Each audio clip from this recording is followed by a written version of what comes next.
What's up? Hello. Oh, we It's are here on a Thursday night. it's been a Made minute, it. you know.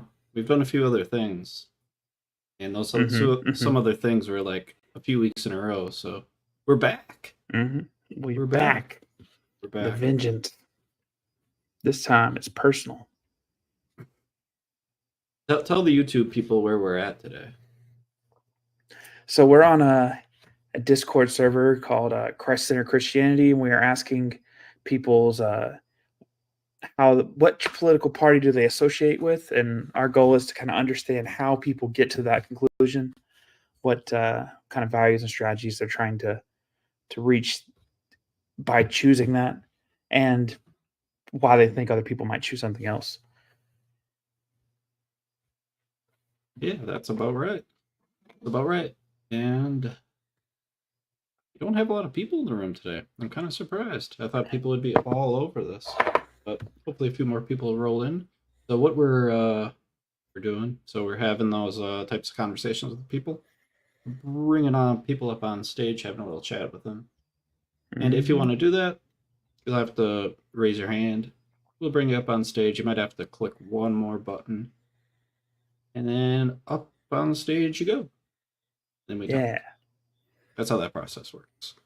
So, Mm-hmm. in order for us to bring you up on stage, you do have to raise your hand. That way we know. Otherwise, I could just invite random people, and that could be interesting too. Just put them on the spot. Tell us your beliefs, or else. So, Pierce, how did you, or which political party do you associate with? um, Well, as of recently, I would say it's the Democratic Party, but I don't know. I'm not too attached, quite frankly. I don't think either party really represents me completely. So Hmm. yeah, but in November, that's where my vote will be currently, unless I change my mind, which I guess I could. Hmm. But yeah, I don't think either party really represents me entirely, but the Democratic Party represents me better than the other party, I think. Hmm. And in what ways do you feel that? So I think the biggest thing for me right now is I went on to Donald Trump's website and read through his plan, and there was a whole bunch of things on there. And the one thing that stuck out to me the most, which I was like, I don't think that's the strategy I want to have done. It was he wants to like eliminate the Department of Education, and Hmm. I'm not entirely sure what ramifications that would have, but I think they might be not good. I think that might be a strategy that makes education not good, makes it for the worse in the United States, and that's something that I Hmm. really want. I want education to be really good. I think if education is top notch, that typically results in lower crime. I like lower crime, so and I think Well, overall people are happier. But what do you think would be the best case scenario? Like if if they got rid of it, what is the reasoning behind even suggesting getting rid of it? I think the reasoning behind it is it's broken. I think that Trump and myself have different ideas of why it's broken. I have my idea of why it's broken. He probably has his idea of why it's broken. Probably not the same reason why, but I think the thought process, that's the name of the show, is that it's broken. So let's just get rid of it. And I mean that's a strategy, interesting strategy. Uh, my strategy would be instead of just throwing it away, tossing it in the garbage, let's just fix it. Let's just make it the best it can be. Hmm. So let's imagine we're talking to somebody who disagrees with you here. Do you think that they would stop at just getting rid of it? What do you think they would do? Like they would, I assume they'd still want some kind of education. How do you think they're? What do you think they're proposing there? Run this by me one more time. I didn't grasp it. Yeah, so I mean, if they get rid of it, and because it's broken, Mhm. they're not going to stop having education. Right. What do you think they're going to do in place of it then? Right. The plan outlines it to be up to the states. So there would, I think, essentially there would be no federal funding for education. It would just be like states figure it out, deal with it. So that would probably, for some areas, that wouldn't be ideal for them, because like they might not have enough money to support a school without federal funding. Um, there might be Should some we just, issues there. we'll just combine states again? We'll just have one Carolina, one Dakota, just one Maryland. No, mix Maryland and with some of those other spots. I don't know. All right, so education is a value for you. You said because you think it's a deterrent for things like crime and it's for better society, and you think that if the states had more control of the situation, you would have less. The education quality would go down in some states Yeah, because yeah, of it might. funding. Well, funding would be one of the reasons why it could go down. I'm sure some states they could, or when I say state, but it's not really necessarily the whole state. It could be like the county, the city, whatever. But some Mhm. areas, yeah, funding could definitely be an issue. But it's not entirely about funding.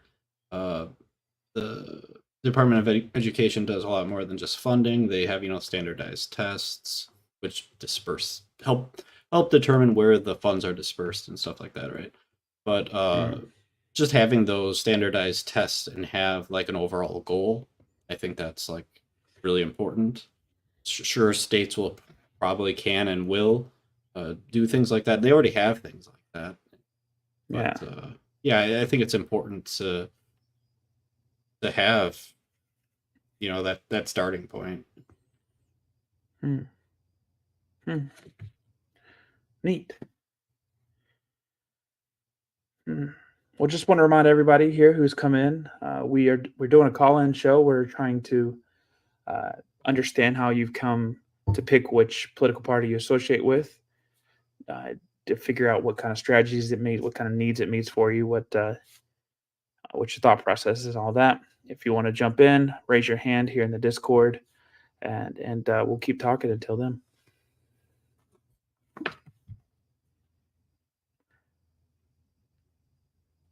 Hmm. And we can There's a discuss some. Go Oh, ahead, Mango wants to come up. Mingo. Hi. Hey, Mango. Hey, Hey. What's Mingo. up? What's up? I guess I'd say maybe you guys have like more I don't know, knowledge you can fill me in on. I'm not like politics isn't my strong suit, but I've always kind of identified with Democrat, like personally. Um but honestly, if I had to explain both sides, I don't know that I could do that very well. So that's my ignorance, right? Hmm. You can correct me. I think Yeah. Republican is like less government in some ways. Typically, I think that's the Yeah. understanding. I associate with Democrat. I think universal health care, abortion rights. What else? Why don't we do this fun experiment? Why don't Why Let's don't do you it. pick something that you feel? You said you have a little bit of trouble, uh, maybe explaining the other side. Why don't we try to run through something like that? What's something that you feel um, that you value, and maybe we can try to figure out how to still man why people might think differently. Okay. Remind me what steel man means, please. Just give the best case scenario of what somebody might be thinking that has a different thought than you. Like maybe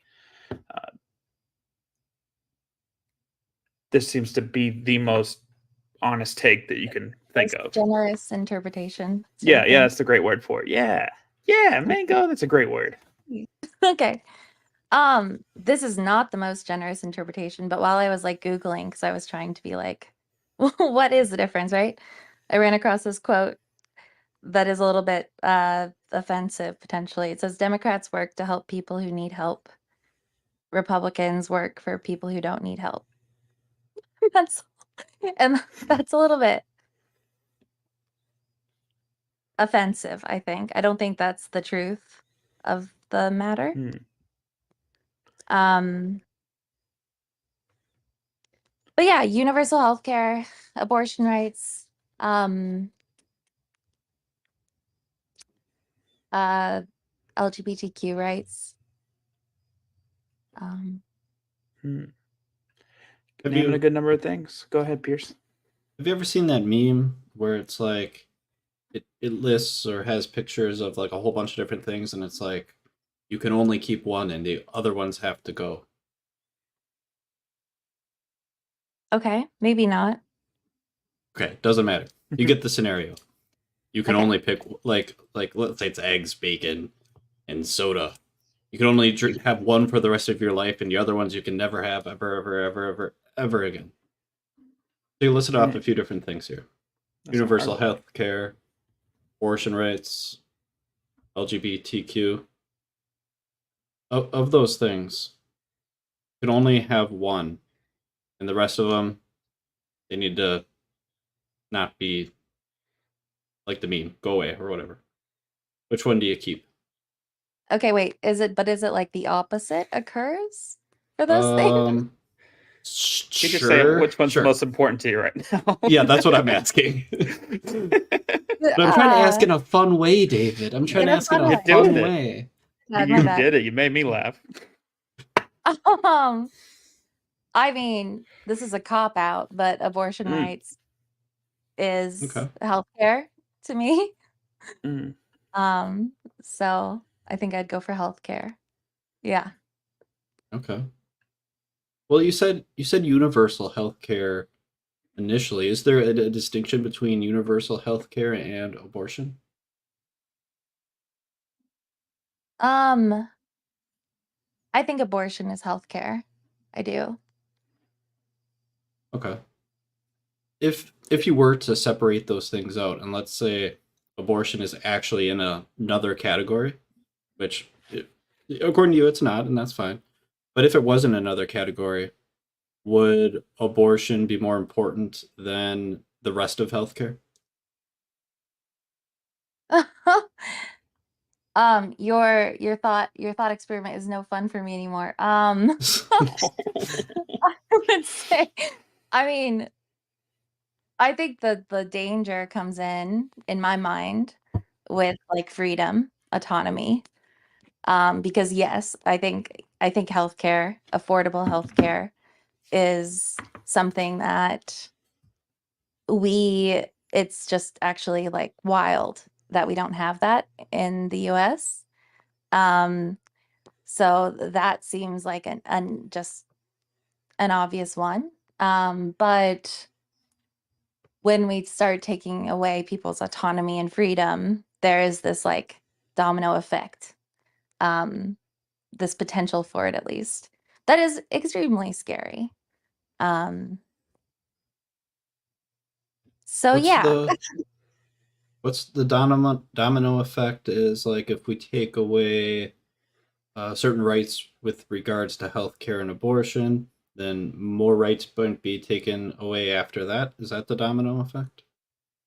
Yeah, that would be the way that and again, I do like want to welcome anyone who's more educated on this stuff than I am, because I have only recently gotten interested in trying to figure politics out. But yeah, things like it just starts getting very complicated when we start allowing uh, some of our freedoms to be taken away, right? Like, I don't know if this relates, but like the IV pregnancy and healthcare, I think that seems to be an unexpected um, sort of like result of the whole abortion thing affecting well, how do we treat embryos and like things that we use in other contexts. Yeah, or what is like, if someone is terminating a pregnancy and that's murder, are we double charging people for murder? When I don't know. I don't want to go too deep into that area, but it gets complicated, right? Yeah, I think I hear what you're saying. So it's like I think you have concern that freedom, autonomy might be at risk if one of these is limited in some way. Then others might be limited shortly after that, and then more after that. We might you described it as a domino effect. Right. I do think Okay. the answer is somewhere in the middle of like the two-party system. With regards to like limiting freedoms like having an abortion, someone who might disagree with you, someone who might be voting for Trump in November, I'm going to invite you to try to remember the term steel man from earlier. I'm going to invite you to step into their shoes and try to uh, tell me what you suspect that they might be thinking in regards to abortion and what the reasons for wanting to limit or put restrictions on abortion might be. Mm-hmm. So, Yeah. yeah, what do you think they would say? Yeah. I mean, this is something I've thought about because I used to not understand maybe a pro-life position. But I've definitely, I guess, evolved a little bit on that. And for myself, recognizing that it's not a difference of values, but just like a different value system. So like someone who's myself, I very much value autonomy, but someone who's pro-life values human life, right? And it's not that I don't value human life as well. Just apparently, because of my own experiences, I might place my own autonomy over human life, uh, whereas someone who's pro-life might place it under. And I think that's just equally as valid, right? Um, I also don't think that our goal should be agreement. I think that might be something that gets in the way sometimes. We're never going to agree like 100%. And I don't have to like personally change my mind to placing human life over autonomy um, in order to have like a working democratic system. And I think, yeah, I think that has changed my view of a lot of things. Is it's not necessarily about agreement, but understanding, curiosity, open-mindedness, so that we can have conversations where we can hopefully address more than just our own benefit. Did I answer your question? I think so. I think I kind of like waffled on it a little bit. I think you answered my question and then some, but that's what we want. We want Okay. it explained. Who I rolled? Leslie said there was an eye roll. Was it me? I think I do that inadvertently sometimes.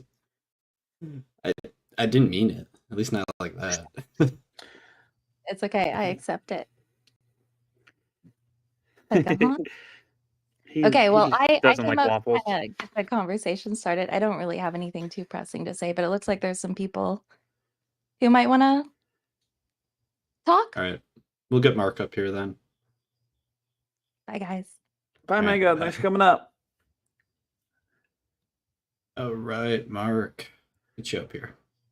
And before I bring him up, I just want to kind of reset the room a little bit. So we are streaming on YouTube, just like an FYI. It says in the title, but some people, maybe they don't read it. And we're just bringing people up here. We're talking about which political party you associate with. We'll dig down into the reasons for why you associate with it, talk about values, stuff like that. All right, Mark. Yeah. Let's get you up here. Hey, Mark. Nice. Can you hear me? What's going on? Yeah, can hear you pretty good. Okay, so I'm a conservative and I'm right wing. Mm-hmm. Okay. What are you guys? I explained it earlier, but I don't think you were in the room, so no worries. So in November, I plan on voting Democratic. However, I feel like the Democratic Party doesn't necessarily fully represent me. Yeah. Okay. Do you think that liberal values are going to benefit America in any way? I guess it'd depend on the value, like specifically. So you think like should push LGBTQ and stuff like that, and puberty blockers, stuff like that? Yeah, I mean, like there's a few things in there. So like if you're talking about like gay marriage, right to marry, like yeah, I think that's a terrific value. I think that I like that. I think Freedom. it's the underlying value would be fairness, freedom. Yeah, I think that's great. When you talk about like puberty blockers, that's probably not something that I am too fond of. I think that's something that we should be extremely careful about. We don't want to cause unnecessary harm. So I think that's something that if we're going to Yeah. implement, we should definitely do way more research in that area. Yeah, before so we do that. you said you don't want to cause unnecessary harm. Correct. What do you think the best path for America to take is? Without pretty causing broad. harm. Without causing harm. That's a good question. I'm not sure exactly how to answer that. Well, can I tell you my position? Yeah, sure. I think let's hear it. I think to reduce like all the degeneracy and stuff, need to push white nationalism and Christian nationalism. And why is that? Well, first of all, I think like as you can tell by the current crime rate, it's majority black people, majority immigrants are the one doing all the crimes, and white people are like the minority, or they're going to be the minority pretty soon, and they're the only ones holding America together and keeping the traditional values, which is actually associated with Christian values. That's why America had less crime rates back then, and that's why I support stuff like Christian nationalism and white people over degenerate culture you see today, which is definitely not something you should push. It's not liberalism you should push. It's Christ you should seek.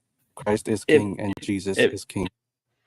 if everybody that was not white still did the same behaviors and values that you're describing here, the ones that you're saying that should be maintained and not erased, would you still feel as though that white nationalism would be the still most important thing to push? Well, that's the thing. White people are the only people that can act the way they do because they Why have is that? traditions. They have traditions to. Uh, they have traditions that like socially bind them and their culture. That's why Like like what? you can tell black people to like stop doing crimes, right? But they won't. That's the reality. That's why you need tradition to hold the society together. But what if their And that traditions were tradition is, different? What if they did different things? well, What let me what about it ask would you be different? this. Let me ask you this. We can accept their culture, but what if their culture is harming other people? And that's the reality. They cause violence. They kill their own kind, by the way. Kill other black people. And if you accept that culture, Sure. White people kill white people too. Sure, right? well, on a much lesser scale, yeah. But even if still it's still there. So it sounds like people can make a choice to do different. So what specifically about being white is important? Like why is that part Well, like I said, different? traditions are definitely different. But tradition's an action, right? The traditions associated with Christianity. Christianity is white. If you look at history, the Roman Empire, the Byzantine Empire, they were the most successful empires on earth. Militarily. Their society had like pretty little crime rates, and yes, they were pretty successful militarily. But if they had a different skin pigment, they wouldn't have succeeded. Well, it's skin pigment. It doesn't really matter. It's just something we associate with Christianity. So Old why the white Christianity. part? Why not just Christian? Oh, because black people, they have a way different culture. They come from a different place. So, I I mean, mean, I there's got family in like coal country. I mean, some backwoods stuff. I mean, Jerry Springer is basically filmed in some of my family's backyards. Like, I mean, there's some degeneracy all over, and there's not a black person for miles around there. I'm not saying all black people are degenerate. I'm just saying you look at their culture, they're accepting of degeneracy. At the very least, they should reject it, but they don't because their culture is socially binding on them. And so you're saying not all, but all. That's what I'm hearing. Not all, but a majority. Because the minority that don't, they're the ones who matter. The reality is, that's only a minority. I'm sorry, you're cutting out. Can you say that one more time? I'm saying that a majority are like culturally influenced by their their ancestry or whatever, their traditions. But the minority, they're the ones that actually matter. But you can't judge anything based off the minority, right? Because they're the exceptions. So if just put a random person in the room that's not white and they had to choose something, what about their ancestry would affect them? Like how do you measure that it's an ancestry that affects a person that way? Oh, there's a historical context to their race.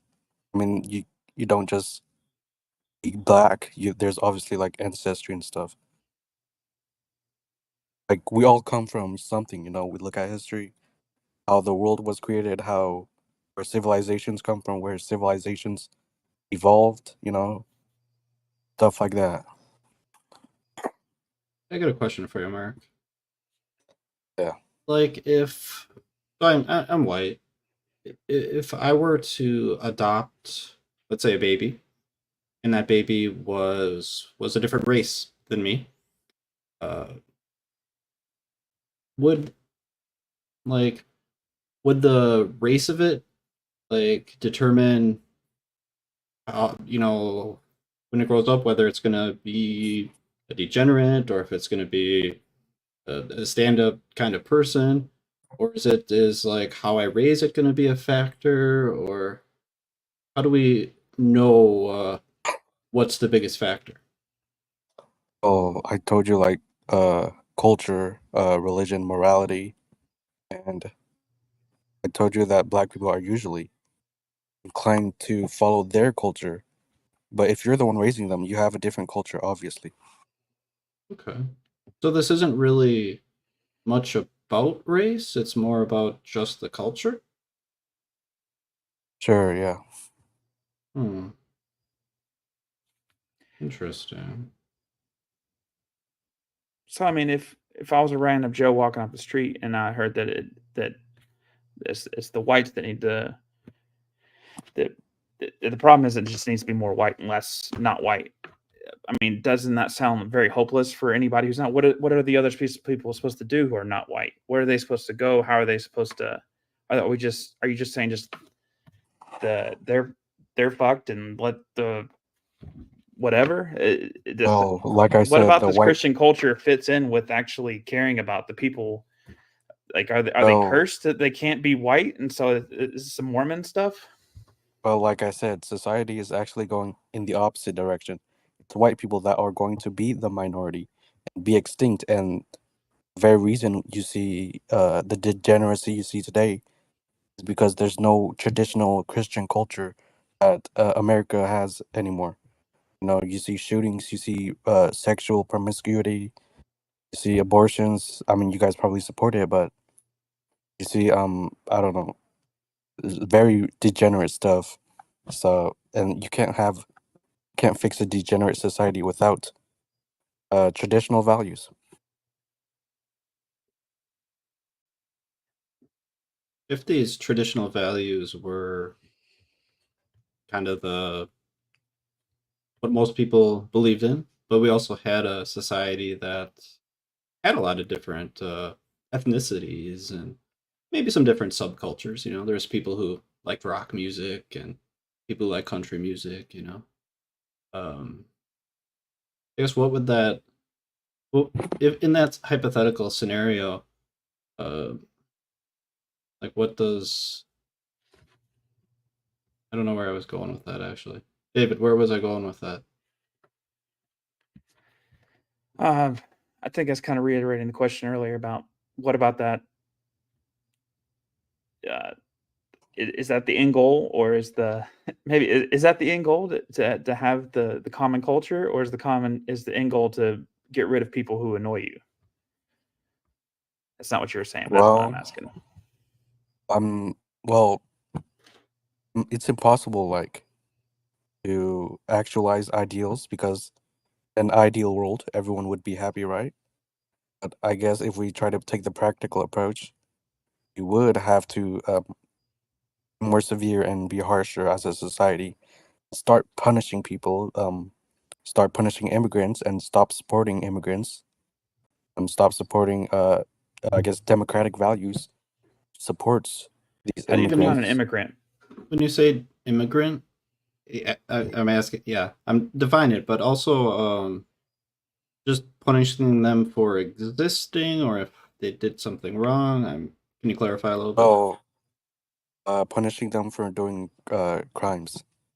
But Oh, I mean, it would Right, be sure. practical to not have them in the first place, right? like any immigrants at all? So you don't like the freedom to move? You don't like the freedom to assemble? Where'd he go? He left. I guess he didn't want to talk anymore. So All right. there's there's that. If he wants to come back up, we can Yeah, he's bring him welcome to back up. continue Yeah. talking. But I guess we'll We move. don't shy away from ideas in this the show, just want to emphasize, like we will talk about these kind of things within relative reason and YouTube guidelines. That might have been on the edge, but Yeah, if there is anybody from YouTube watching, the thoughts of our guests are the thoughts of our guests, and not necessarily the thoughts of the show. Just FYI. But moving on, we'll move on to the next person who had their hand raised until Mark might want to come back up, or maybe not. yeah. Hello. Hello. I just want to say, both of you, very, very well done in that short discussion you had with that person there. It was well articulated from both of you.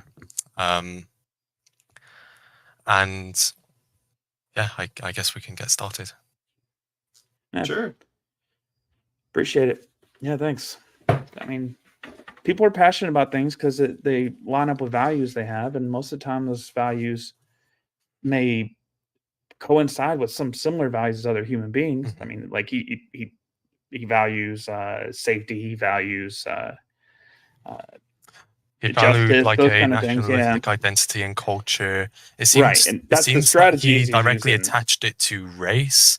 But Yeah. however, I would beg to differ because Christianity is not a white religion. Yeah, I disagree on the And I strategy. would have probably tried to push him on that and said, well, hey, like historically, like these civilizations have been quite sophisticated. You can take the Egyptians, for example. You can take the kingdoms of Judea. Historically in the Bible, all very, very sophisticated societies that weren't white, and also there's ancient societies like as such in Peru. But yeah, Sure. probably not And- stick on the white supremacy stuff. Well, then you get kind of in the weeds about, like, well, was this piece good? Was that place bad? And then you're not talking about whether or not it'll convince them or not. Yeah. The goal is to understand, like, what motivation, like what reasons, what kind of thought processes support the idea, like what are his markers for understanding it. And I'd rather understand I that feel like than just try to argue like a point and get him in a gotcha, if that makes sense. Yeah, I see that. I do admire that. I know I was like goading you on in a chat. I was like, this guy's been putting enough pressure on him. But no, yeah, I completely understand that. I guess like appreciate my main talking point was going to be like sort of like a nationalist leftism. What's that? That's the kind of point I hail from. So I believe in like the self-preservation of a nation. And hang on, I have my definition. Hang on, let me find the chat. And then I kind of go flippant between like socialism and just like general leftism. Further now today, I'm like less and less convinced of socialism. I'm also just convinced of like a much softer form of socialism that would still be quite left wing. Yeah, so a person who strongly identifies with their own nation and vigorously supports its interests, especially to the exclusion or detriment of the interests of other nations. They also follow the economic principles They also follow economic principles and political philosophy encompassing diverse economic and social systems characterized by social ownership by the means of production as opposed to private ownership. Also subscribing to Nazism opposition. And then my further updated definition would encompass like essentially a semi-internationalism. So I don't know if you want to challenge me on that or just talk about it. I would like to know why this concept, why it's important to you. So a bit like the last guy before, I do strongly identify with a nation. I think in nation you find safety and refuge. And if your nation is unstable, and you haven't addressed it, or your country's political parties aren't addressing it, then that should be something of concern to you, the citizen.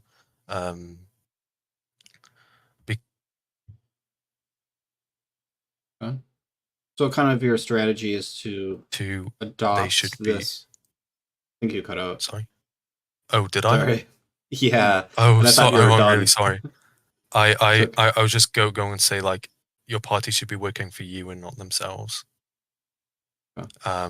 And therefore they should be doing to their utmost to try and like promote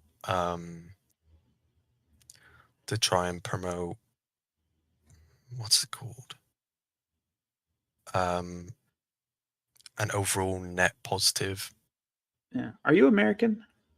No, I'm dude, You could have moved. You could have moved. You could have been an immigrant. Is it because I'm Mormon? No. No, Are you Mormon? I'm British. Yes, I am. Oh yeah. Let's talk more soon. Let's do by it. your history. So- me too.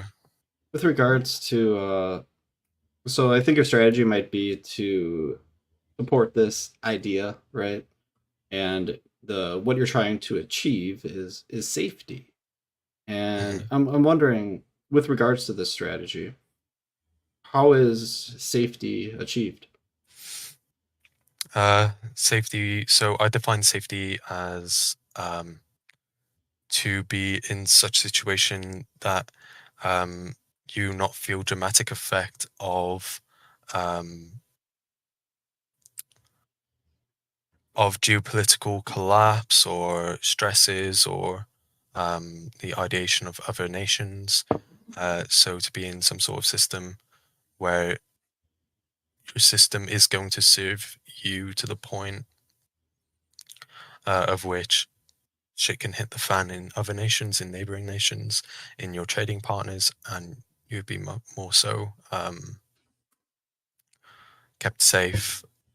But safety socially as well. Your social rights should be protected. Your right to identify, your right to be whoever you want, your right to go wherever you want, your right to say whatever you want, included offensive and non-offensive. This is sounding kind of status quo. Do you have a political party that you feel represents your values? I'm actually writing a political manifesto. Because you feel like there's not one, you don't have a flag? There isn't one. I would actually strongly identify with and that's not a troll. Like dictatorships are probably like the most numerically superior, mathematically correct, efficient political systems when done correctly. Do you have a historical example currently, or no, I would I would say like the first ever historical example would be the nation that I propose. do you have a name for the nation? Let this so we can talk about it formally. So at first it was kind of like a troll document. I'm not sure if you know Dirac, a vegan activist Like from the Vegan old- World. Okay, yeah, no, but I thought you were talking about the old dinosaur first-person shooter game, Turak. But go on. It is actually a play on that word. Nice. I believe. But essentially, let me get this document up. I'll just send you the front page in the side chat. I'm not sure if this is. It's not TOS now. It'll be fine.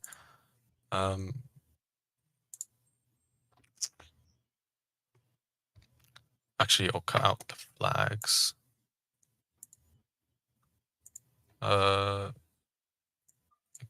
It is like extremely memey. But I do plan to make a version of which gets sent to my parliament. This is a furry dictatorship manifesto. Yeah, All right. So I did say it was Mimi. I'm really sorry. Like I haven't drafted like the normal version yet. But that was like started as a joke, but like we've gone like all out. We have like currently half of this manifesto actually drafted out, thought about, like carefully put together. And I feel like this would like strongly represent what I feel should be provided within a society. So All right. this idea of a dictatorship, like Mhm. I think many people might think that's a bold strategy. Oh yeah. Yeah. But really, if you enforce a extremely rigorous anti-corruption policy to the point of which an individual would be killed for being corrupt, I think, which is like incredibly cooked to say, I know. But if you enforce that, and it's up on the screen now, and you, sorry, I like lost my train of thought, choo. And you genuinely like carefully like structure this before enacting it, I think it could be like extremely beneficial, because governance self-interest is no longer an issue, and I feel like as of lately, like the things that I have seen in the UK is like disgusting. Like I have never been more dissatisfied with my country's politics, or any country's politics of that matter. What's It makes me furious. what's behind that? The reason behind the poor decisions that your country has been making. Why is that happening?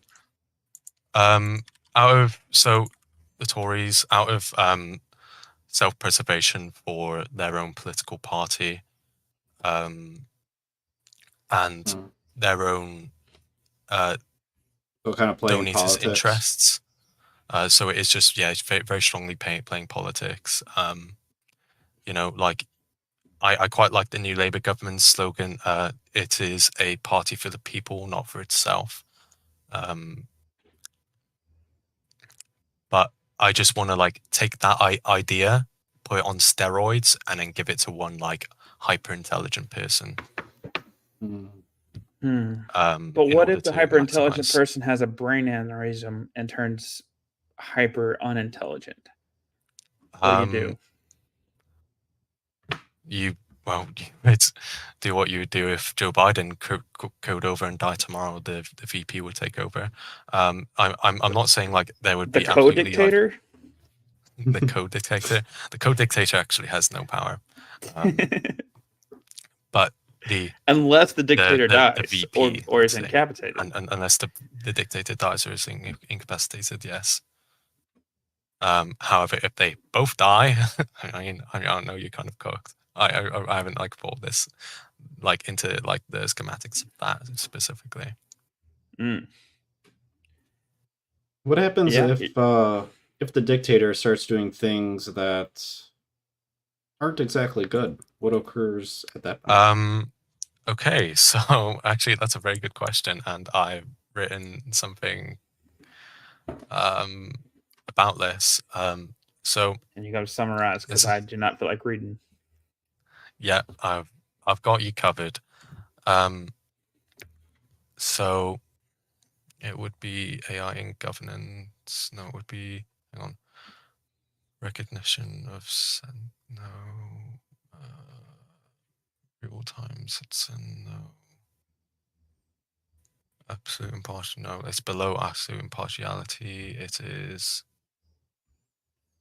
Gotta get your elevator pitch up on this. Yeah, it's get to the world court. Let's go. So, transparency and accountability. The summary is the official position of Fertopia Very Dictatorship Startup is that there will be 24/7, 365 day third-party, fully automated AI-driven watchdog system that heavily scrutinizes anything that could possibly be perceived as a kindling form of corruption and ill-minded intent. If any level of corruption is detected at any moment in time, the watchdog AI, dubbed Watchdog, wait, has this been messed with? It's been If corrupted. you get, Corruption. corrupted. The it's been watchdog messed missed with. it. Yeah, it says I think government your officials will be immediately eliminated your dictator has a by Calvinism means of problem. explosive. Like he is free to choose and use his intelligence to choose things, Mhm. but he is bound by the watchdog. So he's not a dictator. He's literally just a flow of He the is watchdog's bound. He's bound by good intent. restrictions. The restrictions of the watchdog is to solely act as like a fence, like a rather lethal electric fence. That I don't think this is what a essentially dictator. deters. I could be Yeah. wrong, but I don't think that's what a dictator. Can the watchdog make a mistake? Can the Ooh, that's watchdog true. make a mistake? Yeah. Well, given that this kind of system is never been enacted upon a government, probably. If the watchdog does make a mistake, what happens then? Societal collapse, Ooh. All right, Vicky. probably. Here's what we're going to do. All right, build your watchdog algorithm. You got like 2 weeks. Post on my 2 channel. weeks, bro. Yep. It's taken me like 12 times that to write this document. Like, Okay. You've got 14 weeks. I mean, you got 24 weeks. Okay, that's fair. That's fair. And you'll come on my channel. I'll host you, and you can be the simulated dictator, and we'll just try to run a country for a little bit. That would actually be a super interesting, a super interesting way to experiment that. Yep, 24 so- weeks. We'll put it on the calendar. If If I you can get it done sooner, let me know. I don't know how to code, but I'll figure something out. Use AI. Just have to create ChatGPT AI do it to for you. create AI, yeah. Exactly. Yeah. Exactly. AI, you're trolling me. No, I No, legit it- will host you and do it. And like AI, I mean, ChatGPT will do a lot of that stuff. True. You We'll can do create most of the language framework. models with language models. You could probably just do the whole thing in ChatGPT. Like, just tell it what you're doing, the concept, and it might Now take make care it of a the rest for you. watchdog. It Yeah, might. tell it to make a watchdog for you. But we're Okay. gonna roll on to Leslie, who's been waiting here. That's awesome. Thank you for talking to me. Yeah, thanks for coming up. And I mean, I did not expect that, and honestly, it was interesting to me. It's interesting. And now we're gonna have a simulated dictator society on my channel coming up. I'm so excited. Disappointed that other guy left. Oh, you Camu. Yeah, I was really hoping we'd get him up here. Yeah. Oh well. Yeah, maybe he'll come back. We've seen him a number of times. I'm sure he'll Well, be okay, on a future show. Go ahead, Leslie. Sure. My perspective is a little bit different, and I decided to come up because it seemed relevant, especially for this server. So I am a Christian, and I feel like probably the worst thing for Christianity is having it be involved with the state. It usurps the power of Christianity and trades it for a much lesser power, and it causes people to be confused about what it's all about. So I feel very passionately that we can't. Oh, there's reverse. Maybe we can have that person come up. They probably have a more traditional view. I feel very passionately that Christians should not band together to form a political movement, or even support one candidate over another. That's my 2 cents. Why not? Because it's harmful to Christianity. It puts in Christianity, what saves is Jesus, God, not a political movement. In a way, you could see politics as secular religion. This is what's going to solve your problems. This is what's going to I do fulfill actually you. already view them in that way, but Well, people act like that, right? Yeah. It's definitely passionate. And sports is the Buddhism of secular religion. what did you say? The Buddhism? Yeah, Booty? sports is the Buddhism of Oh, secular religion. Buddhism. I thought you were talking about Yeah. booty or something. I wouldn't put it past him. David. Some What? people are ritualistic about it, but most people are just like, oh, I like some of these concepts. But anyways, sorry to interrupt you with that. No. Leslie, That's great. when you say it would harm Christianity, in what way would it harm it? People would associate it with politics, and politics is an imperfect kind of, let's try to solve the problem by moving this knob up here and that knob down there. It's not a relationship with Jesus. It's not part of the religion per se. It's another. And So the harm would be people would have a misconception about Christianity. That would be the harm. they would have a misconception, and for example, for much of my life, Christianity's been associated with republicanism. So people feel like they have to become a Republican to be a Christian, which is totally not true. There's you can be, you can not be an American. You can be somebody else. You can believe in this thing and that thing. It harms people's entry into considering Christianity. Do you feel there's any similarity between the organization of like churches and the organization of a political party around some of shared values? I don't know how to answer that question. Do I feel like there's similarity in organization? Well, you're saying that you don't think that Christians should organize in that way because it becomes more about problem solving instead of relationship with Jesus. Do you feel as though church actions, church charity, church No. groups, things like that, those couldn't fall in the same trap? My caution would be against declaring a party or even an issue. I think we have to be really circumspect about that. We have to be really cautious. That doesn't mean there isn't an issue here and there that does have a specific Christian viewpoint, but we need to be very careful of saying this is the Christian way to do it. That's what I mean. It's fine if Christians have an opinion. It's fine if Christians run for Congress or president. It's fine if they go out and picket. But the only thing I object to is them saying, or us saying, this is the Christian position, right? Putting it alongside what would be, the gospel, so to speak. That's Are there any positions that are like actual Christian positions that you can say this is a Christian position? There probably are, but I'm not even sure the government is the way to get it done. So, for example, I think Christians should be marching for other people. So I don't think they should be marching for themselves. I don't think we should be out there saying we want Christian rights. We should be marching for the downtrodden, for those people who are not getting rights. That's fine. That's so to do justice. So to do justice and take care of the poor are definitely things that Jesus talked about a great deal.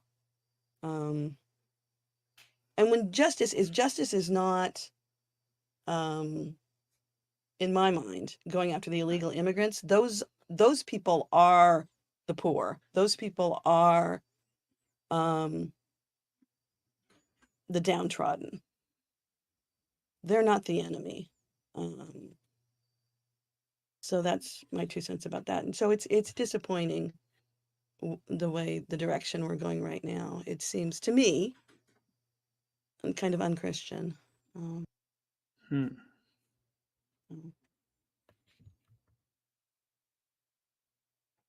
Do you feel like there's a political party that represents the Christian values that you're talking about? No, well, I'm in the United States, so I'm only aware of the parties. I'm aware of the different flavors of parties here. I think you can legitimately call yourself a Christian and be a member of any party because there are things that each party emphasizes that you can actually point to being, priorities.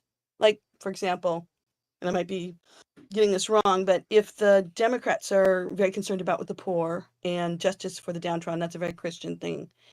If the Republicans are concerned about rule of law and making sure that, um, well, and more values-based things, then that you could go that route. So it just depends on what you're emphasizing. Hmm. If you had to pick one to represent either you or Mm, Christianity, could there be one that well, is better representative?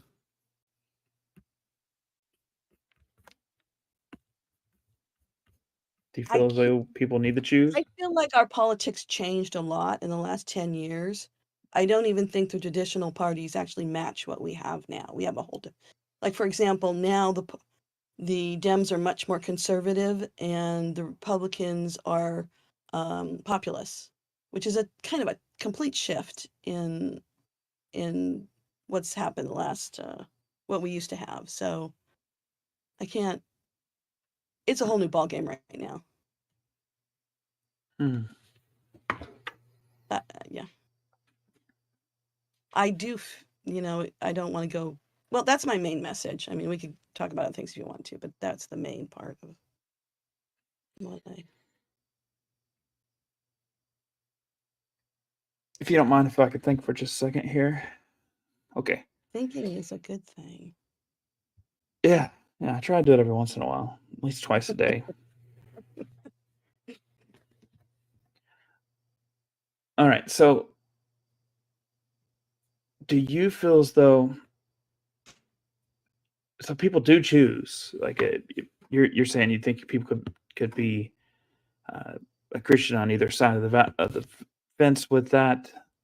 Absolutely. Are you saying that the same, like the Christians can have the same values but have different strategies on how to meet those values? Yeah, that might be one way to say it. Yeah, sure. Hmm. Are certain strategies more effective at meeting those than others? I personally am not sure. I actually believe in representative government. I believe in the concept. I think any individual is going to have a very skewed view of the world. They don't I don't understand the dynamics. Like, for example, the immigration. I don't understand the economics. I know that we're at zero population growth. I know that I don't understand the global ramifications. I don't understand most of it. And so the way I see it works best is if I can vote for somebody who has my values, who's going to research it and bring in experts and really understand how one culture relates to another, how one economy influences another, how if you decide you're going to put a import on steel, how that's going to affect manufacturing over here and jobs over here.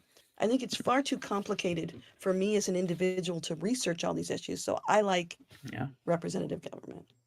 And how do you choose your representatives? Like, what? I mean, if you don't know whether what they know is true or not because you don't have the research, Right. how do you decide that they're someone that that should represent us? Well, that's a good question. And I'm not necessarily very good at it, but I will watch them and see if I Same. think they're ethical, for one, see if they believe in the same core concepts I believe in, if they believe in representative democracy, if they have a plan to support representative democracy, then I'm much more likely to vote for them. And I frankly won't vote for candidates I don't know anything about. I just leave it blank if I don't know Don't you know anything. you're supposed to just Guess you got a 50-50 chance of getting it right. Do all the C's like you're filling in Yeah. yeah. C's always right. Standardized test. Yeah. But neat. I I'll be thinking about what you're saying, Leslie. Here, we got a good number of hands up, and I think I'm gonna try to get Camu for up it. here before we lose him again. Yep. And Do it. I saw Fox and Crochet and Zonked Okay. all lined up here. Thanks. Leslie, thank you so Thanks, much Leslie. for coming up. It was great talking with you. No problem. Bye. Leslie. Oh, do I have to do something? Oh, I got you. Yeah. Hey, what's up? Long time no talk. Camu. Yeah, good evening. It hasn't been too long. Feels like it's been a while. Yeah, I haven't talked to you since Vietnam. Since what? Vietnam? Yeah. So what's going on? What inspired you to raise your hand? Well, I don't really identify with either party, but if I had to choose, it would be the Democrats. But I don't really like them either. Okay. Uh, Why them though? yeah. It's got to be something about them that that makes you go in that direction. Yeah. They. One of the things that I heard Carlin say. I mean, I don't think the Democrats quite live up to it today, but what the right likes is property. What the left likes is people.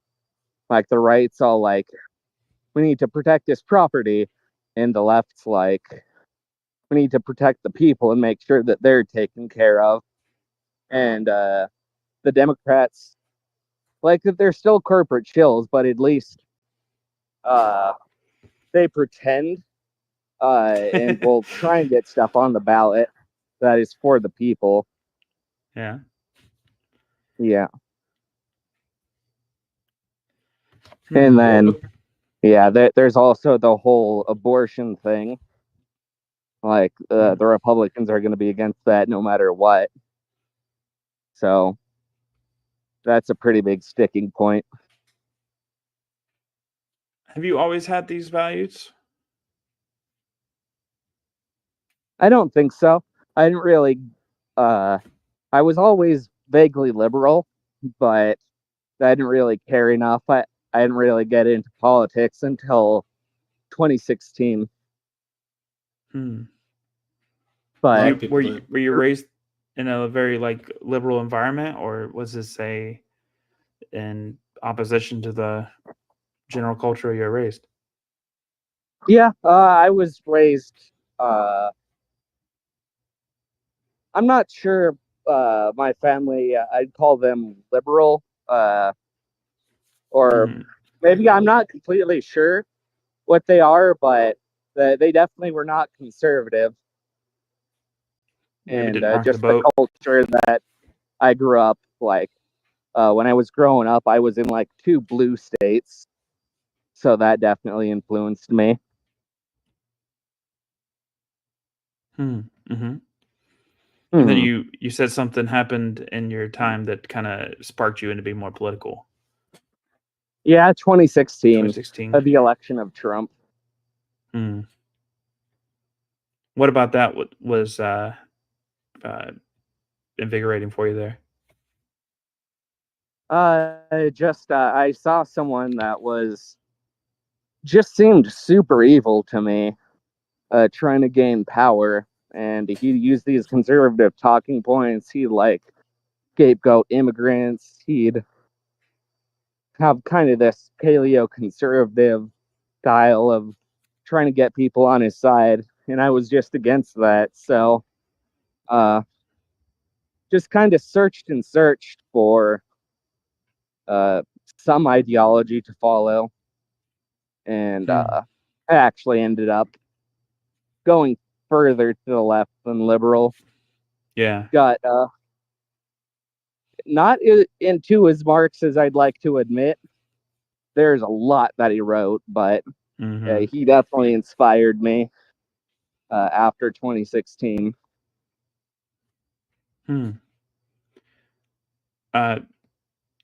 maybe what I'm interpreting you here saying is that you kind of see a lot of valid critiques, but maybe this is my guess that you see a lot of practical application of alternate solutions, but maybe valid critiques. That's my guess. By the way, you're Yeah. talking this. Yeah. Yeah, it's a lot easier to critique a system than fix it. Oh yeah, trust me. Anyone who read Marx finds out. Mm-hmm. So I know typically I think we talk to you on like religious matters and stuff like that. hmm What did you want people to hear today whenever you came up? What did I want to hear? What? What did you want people to hear today? Like, what were you hoping is broadcasted or illuminated or discussed?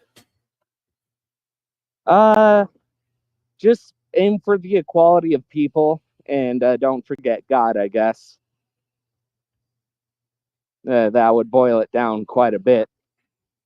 Yeah. Aim for the equality of people and don't forget God. Yeah. Nice. What will remembering God do for people?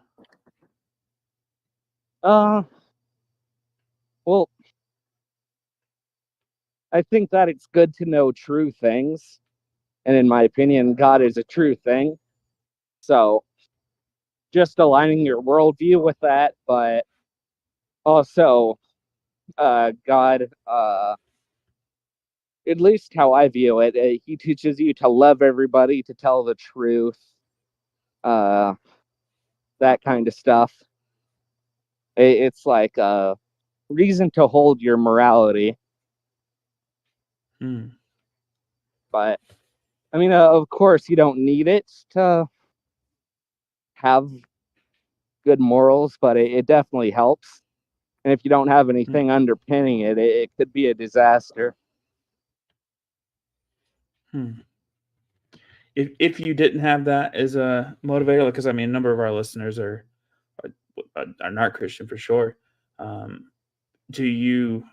What would be your second best way to underpin that? And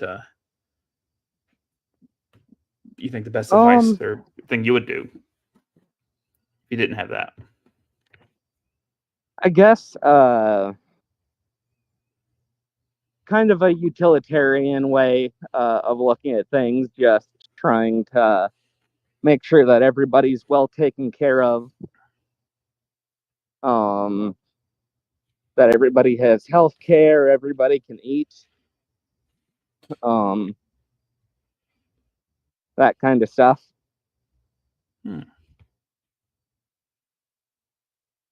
But when I was an atheist, like there was a meta ethical way that I looked at morality called desirism, where people's morality, it's based off their desires. Like they don't want bad things to happen to them, and that transfers to other people. They don't want bad things to happen to other people, so that they have this desire to first off benefit themselves, but also to benefit other people. Yeah. I can imagine having somebody else run the water systems in the nuclear power plants is pretty nice. I want to get along with that. That's an easy one to agree on, I think. Yeah. Cool. Yeah. Love it. Thanks for coming back on. I think I'm going to try to make it. We're hitting it's 10:15 where I'm at. Let's make our way through some of these other callers here, and I'd love to chat some more with you soon. All right. Pierce, any questions real quick before I? I'm good. Nice to listen to you. I didn't say much, but that's okay. Good having you here. Well, have a good night, I guess. Hey, you too.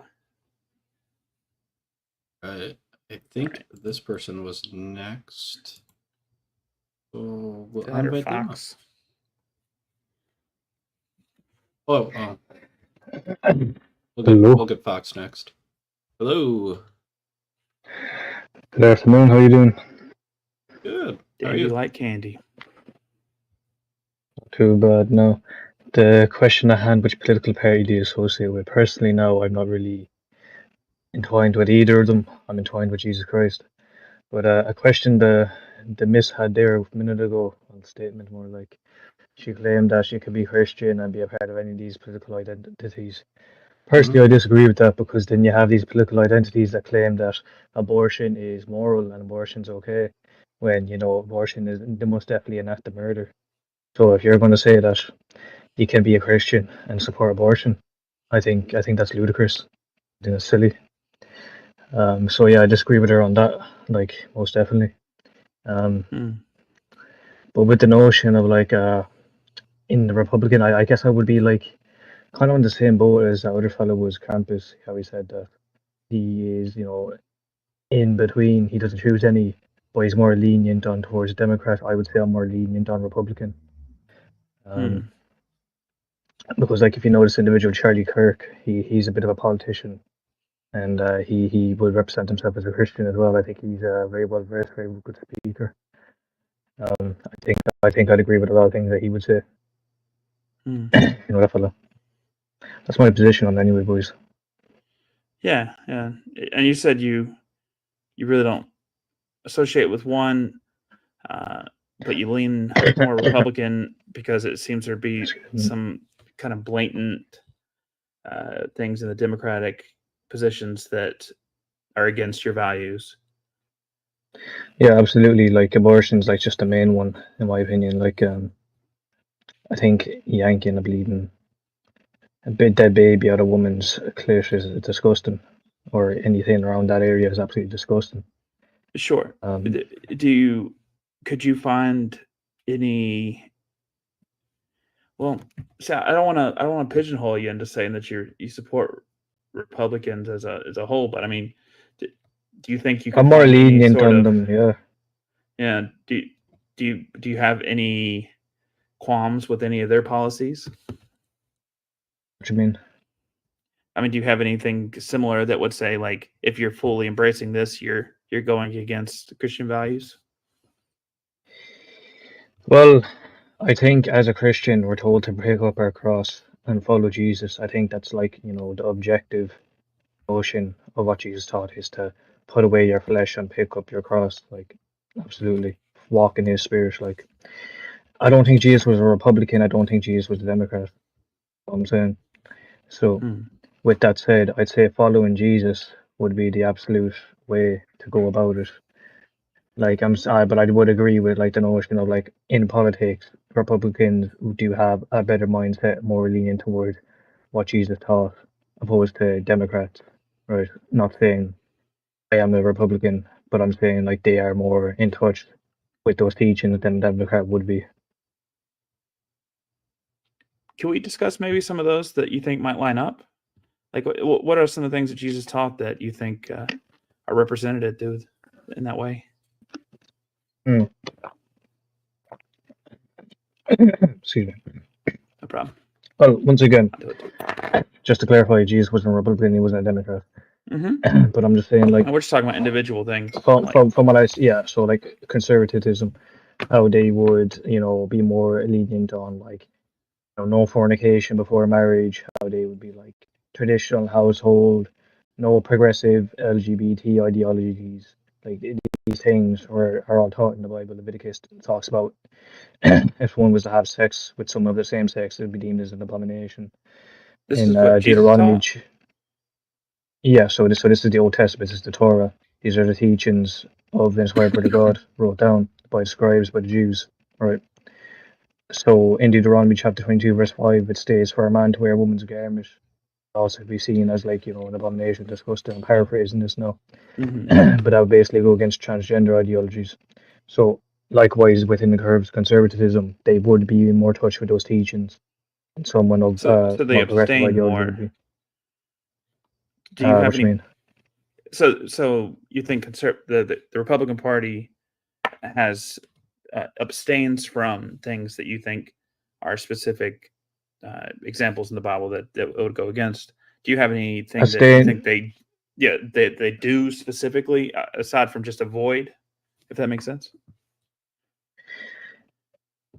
Well, David, so you're trying to say to me that do you think they do things like how Jesus were taught, or like that's Yeah, in more yeah, touch with like traditionalism? yeah. Like, because I Um, can get the way that somebody can be non-offensive. Like, I mean, they could say like, all right, look, these guys are trying to keep their nose clean. That's respectable. But to like have I can't say there's any off the top of my head now, to be brutally honest with you, but I can say that they do fall into line with the teachings of the Bible more consistently, at least. Maybe not in a full, definitely not in a full, actually, now to think about it, but more consistently than one of a progressive type of notion of the spectrum. Sure, and I'm not trying to get you to like defend the Democratic Party because it seems to go against the values you. I'm not trying to get you to push that way. But what I'm trying to say is, um, it, it's curious to me in a lot of ways because like the Republican Party, because they abstain from a lot of things. But as you can see, it's kind of hard to think of things that they push that are not just avoiding. I mean, it's Like what just exactly? Like you seem like you have some things in the back of your brain you want to get out. Go ahead and say that's them. why I don't. That's what I'm trying to find out. You Like don't. I'm trying to think of something that they posit something they say that we should do this because this is the good instead of we shouldn't be doing this, which I get is Right. good Yeah. in the So context we of should that, but yeah. So we should promote traditionalism because traditionalism is good, and a traditional as household that in had not changing and abstaining from the changing. You get what I'm yeah. saying? So as in like a man and a woman, they are with each other and they hold a household with kids. The Sure, father's the don't provider, change the the traditional mother family takes care setup. of the kids. Yeah, exactly. There you go. Spot on. Yeah, But absolutely. yeah, I think that's a beautiful thing that we shouldn't abstain from. That's something that we should keep in tradition. What the progressive ideology wants to I get how do you're is to phrasing that. say that Okay, sorry. yeah. So what the progressive side, like the what's it called, Democrats, liberals, whatever. What they're trying to do is they're trying to come over this notion that you can sexually gratify yourself by, can be castrating yourself when you're young if they choose to do so of their own free will, even though these young people don't actually have, the facilities or mental to actually make the decisions of their own accord. Like if you're going to say to a little child that it's okay to go and bleed and become transgender, take HRT, then how are they going to know the difference? Do you know what I mean? Like that's pure indoctrination. Like they're not going to have a clue. Like they don't know if they like bleeding cars or Barbie dolls at the end of the day. You know what I'm saying? So Mm. with that said, I would say on that side of the spectrum, we need to protect the kids from those type of ideologies because that's absolutely disgusting to think that those types of things can be pushed on the kids. And if there's grown-ups going around thinking it's acceptable, then what are the kids going to think? They're going to follow the grown-ups as role models. Like at the end of the day, do you know what I'm saying? Kids follow Like, grown-ups and for all sorts of things for sure. And like I'm just to be make sure that's not misunderstood here. Like I have reservations about uh the early age gender affirming care stuff. Like to me, like I don't think there's enough science on it personally. But mm, me personally, I think after somebody's 18 years old, I think that's between them and their maker, so to speak. So whatever. sure, I wouldn't entirely disagree with that. But from my moral system is the Bible. The Bible is telling us not to do this type of stuff. As I referenced Deuteronomy, don't be wearing a woman's garment. As Leviticus, don't be having sex with someone of the same sex. Either remain celibate or find a wife, or even go to Mount Athos and become a monk. Like Can you give think your of life to God, any? live for God. Could you be a Democrat and not have those social uh, stances? And is there anything else outside of outside of the social things like the marriage, the gender, the things like that that a Well, Democrat might define stand Democrat for? for me. Well, that's why I'm asking you. What's Like the whenever you say that, well? yeah, just Well, so I when can you say understand where you're coming Democrat, from. my brain, yeah, so when you say Democrat, my brain instantly goes to somebody who's more lenient on progressive ideologies, like affirming HRT onto individuals like men and women who want to be the opposite sex, saying that it's okay to, go practice these homosexual like Like ideologies, saying that it's it's acceptable Well, to like teach young yeah, yeah. children about gay stuff. I get you. I get you. We're repeating on at this point. Could Right. somebody be a Democrat and still believe? I mean, and not agree with those things? Like, what would they still do? Can you think of other things that a Democrat might believe outside of those things? Sure, there's good and there's bad and everything. I'm sure like equality is a good thing. But sure, that's already taught in the Bible. I mean, like, because we're all given the innate value installed by God, because we're all created in the image of God. So no Do you one's feel self as is though better than they another view individual. equality different than the Republican Party? Yeah, absolutely, absolutely. So on paper, it seemed like quite well. It's like, okay, everybody, they have equal rights, that's fine.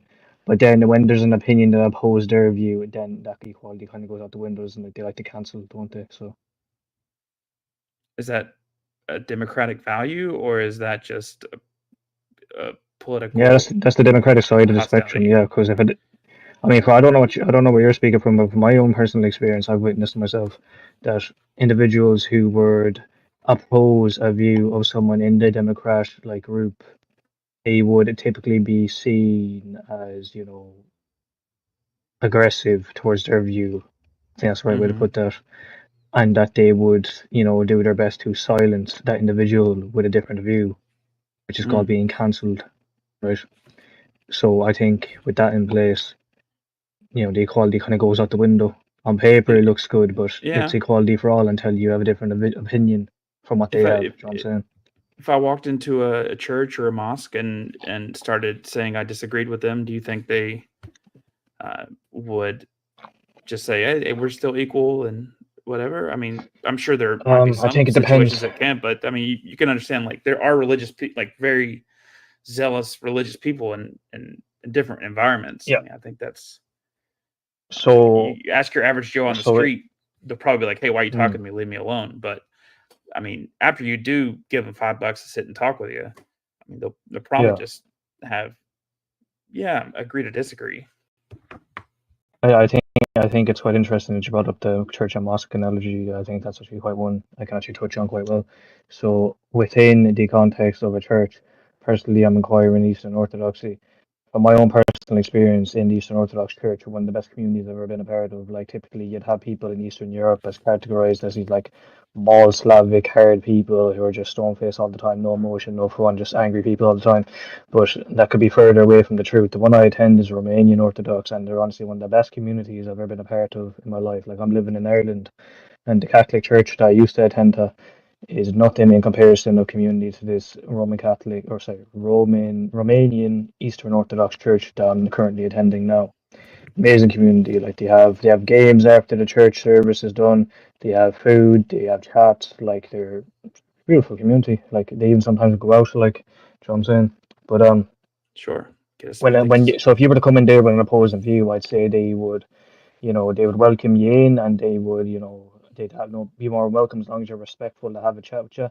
Same thing goes with the mosques. Like, so let's say you went to like a mosque in somewhere in like America or Right. something like My that, my right? goal is not to say that I get you, but you're just going to I don't want to cut you off, but No, you're no, about to I reinforce was it with actually another example, yeah, no, I right? was actually about to make a compromise there. If you were to do that in the Middle East in a mosque, then you would be deemed as like, aggressive and possibly killed for having a different view in the Mm. Middle East, And I'm sure right? various So times in so the in place all society, I Sharia mean, law. you might run into that in all sorts of different religions. My goal isn't to just say like, what about this one? What about that one? What I'm trying to say is there's a certain amount of uh, group cohesion that develops within groups, like a certain amount of uh, tribal identity and pride that comes about when people get ingrained and whenever their ideas become part of their identity.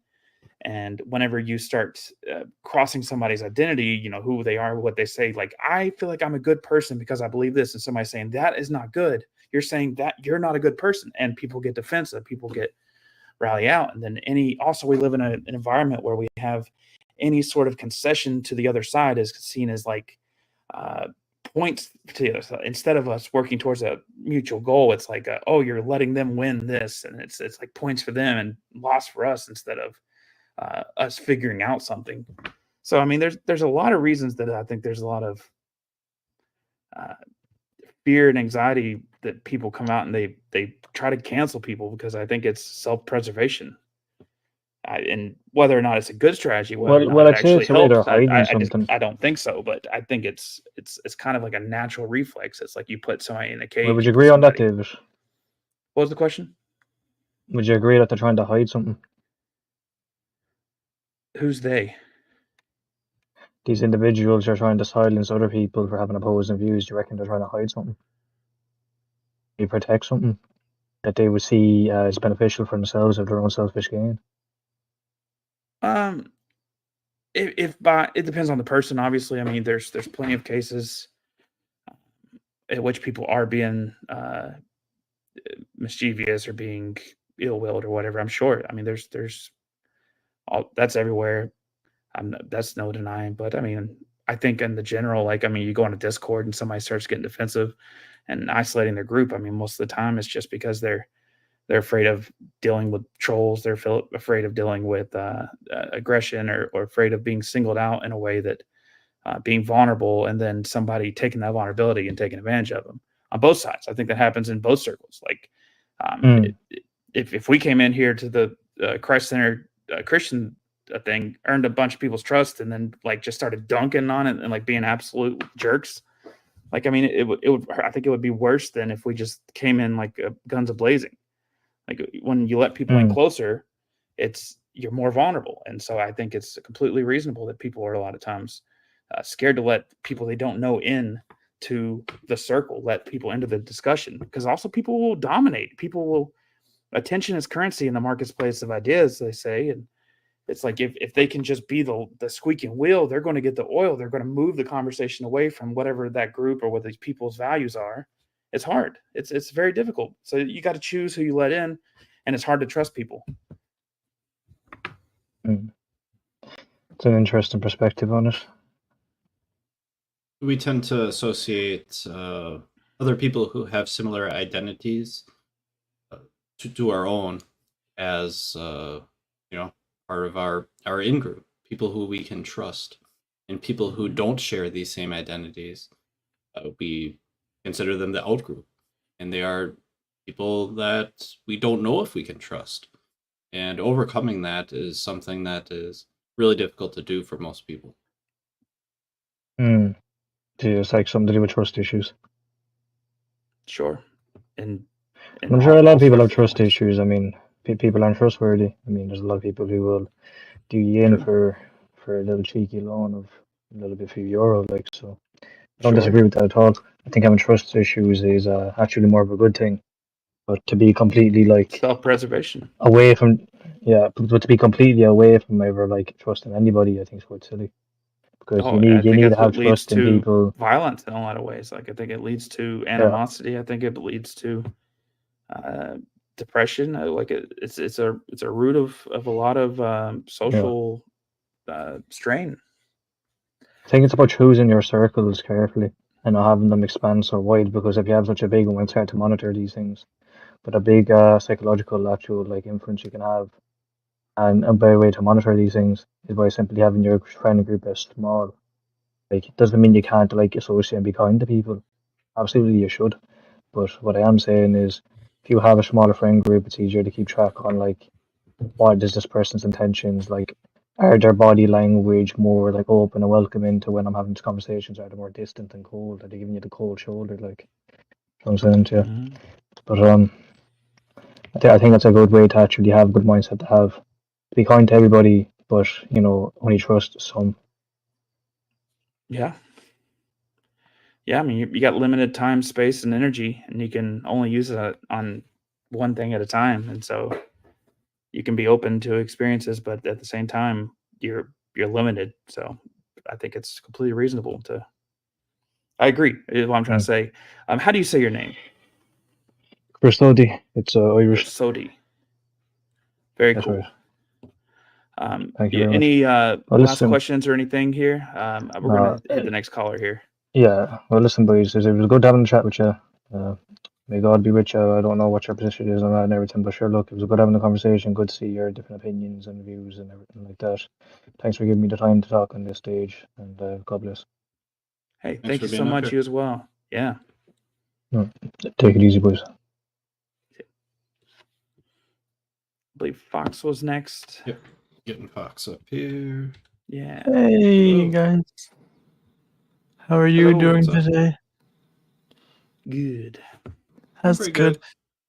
Thanks for what you guys are doing, like leaving an open space for everyone to talk about their ideas and having this open dialogue. I think it's pretty cool. I like when people can discuss things. But anyway, Yeah. I as like Mango, the first original caller, I'm not very political myself. I kind of, my views on politicalness is one side picks one thing and the other side has to pick the other thing to be counter to each other. But I find it difficult that and I'm Christian. I don't know if that is gonna color this conversation or not, but I find it difficult that like one of the debates is like gun control, and like one side wants less guns and wants guns off the street, and one side wants more guns and wants more people to have the ability to fire guns. And me and a coworker today were just talking about a recent shooting that happened at a school, and it's become very commonplace that we've become desensitized. We've sort of become. No one really knows that there's like a shooting happening because people might not hear the next one that happens. So I don't know. Like I think in a sense, I vote. Breaking I up. do sides of them.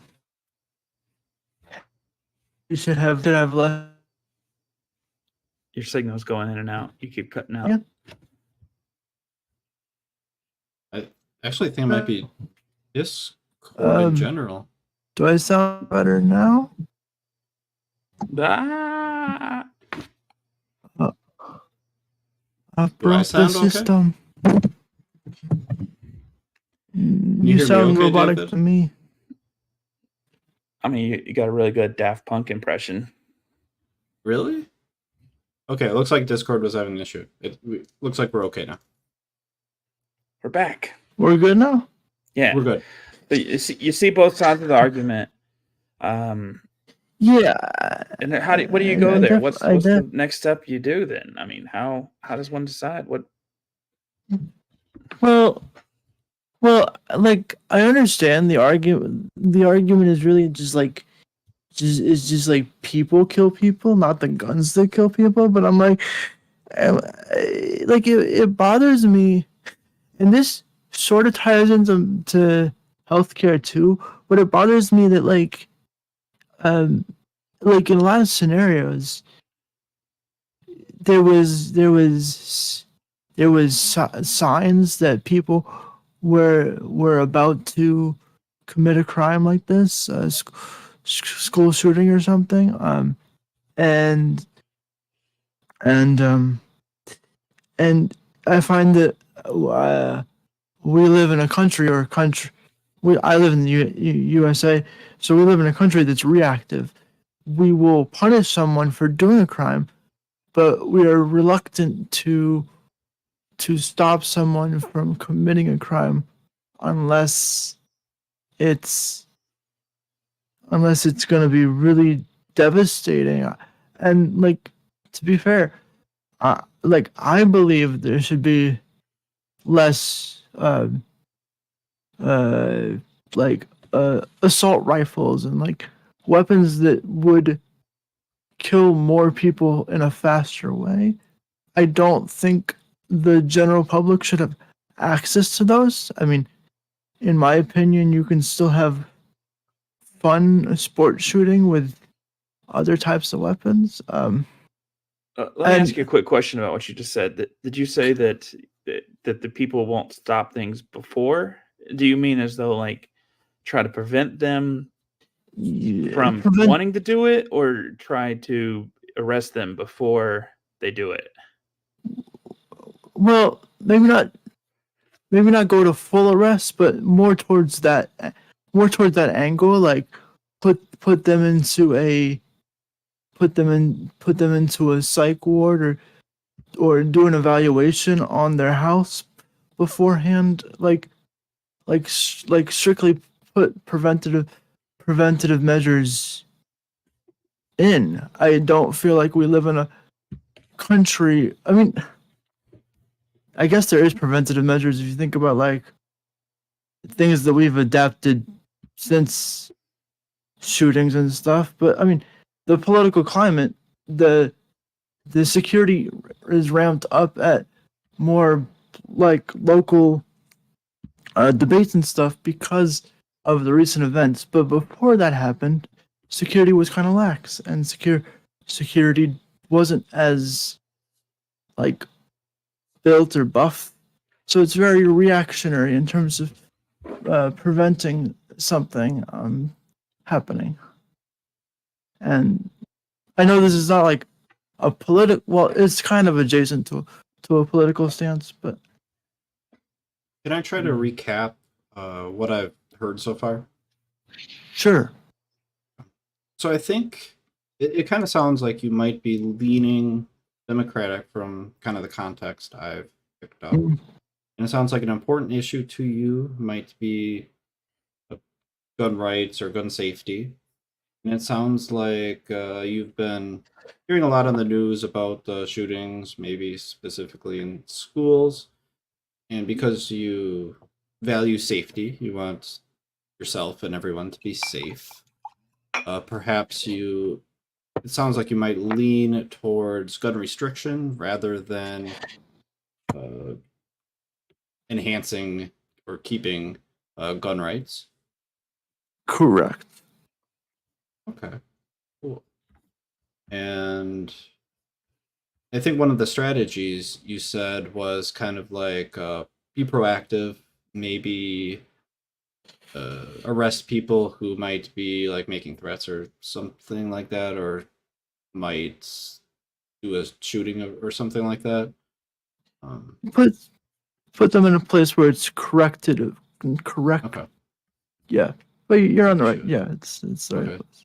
Yeah, that might be like one strategy to like reduce gun violence. So let's put all of the strategies out on the table. What are some other ideas that we could do to increase safety? I mean, the one side is talking about like giving teachers weapons and teaching them how to shoot guns. And this kind of goes to the other side of things, letting more people have guns be more safe, which I mean it is true in some sense, but I don't. I guess another thing that I've heard that they've done in the past is gun donations and people turning in certain types of guns.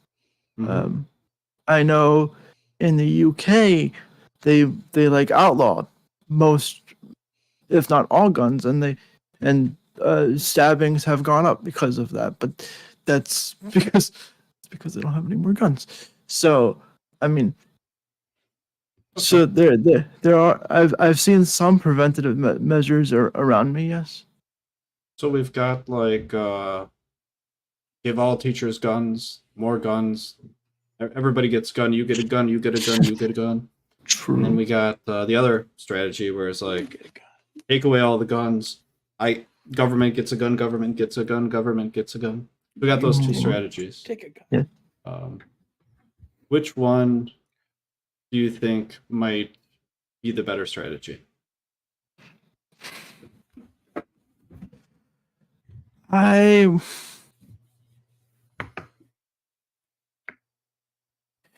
haven't really sat with this too long myself. I would probably have some stipulations on if everyone gets a gun, there needs to be a mental status check on them before. But I do believe that does happen. I like.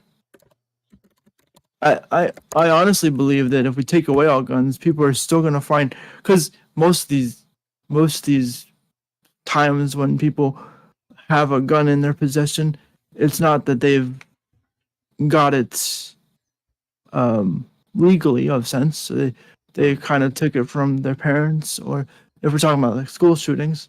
So I think like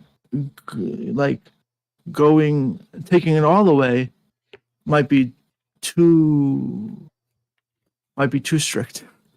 So Okay. That might be too strict. There might be like some stipulations there. So it might be like what is your ideal strategy? So like, is it that you should restrict the guns, have some?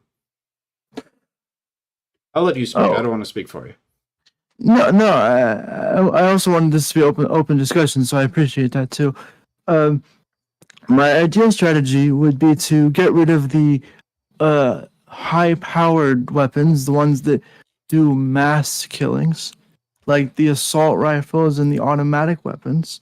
I don't think we need those around us. I mean, I'm a person who's gone hunting myself. I've hunted some animals and everything, and that can be sport, and that's fun. And then I also think that we need a rigorous vetting process before getting a weapon. But there's some kind of lack with that too, because sometimes the first shooting is the first time someone's got a gun, because usually you're caught after the first time. The first time you do a big incident like this. So I really don't know what the most corrective answer is, but I do feel like taking the ones that cause the most damage off of the table would definitely reduce the harm to everyone. Gotcha. You said you're not sure on what the best strategy or policy might be, and that's perfectly fine. I don't have all the answers, that's for sure. But Yeah. with trying to figure out what the best strategy is for safety, so that we're all safe. How should we go about making that determination? How do we figure that out? I would say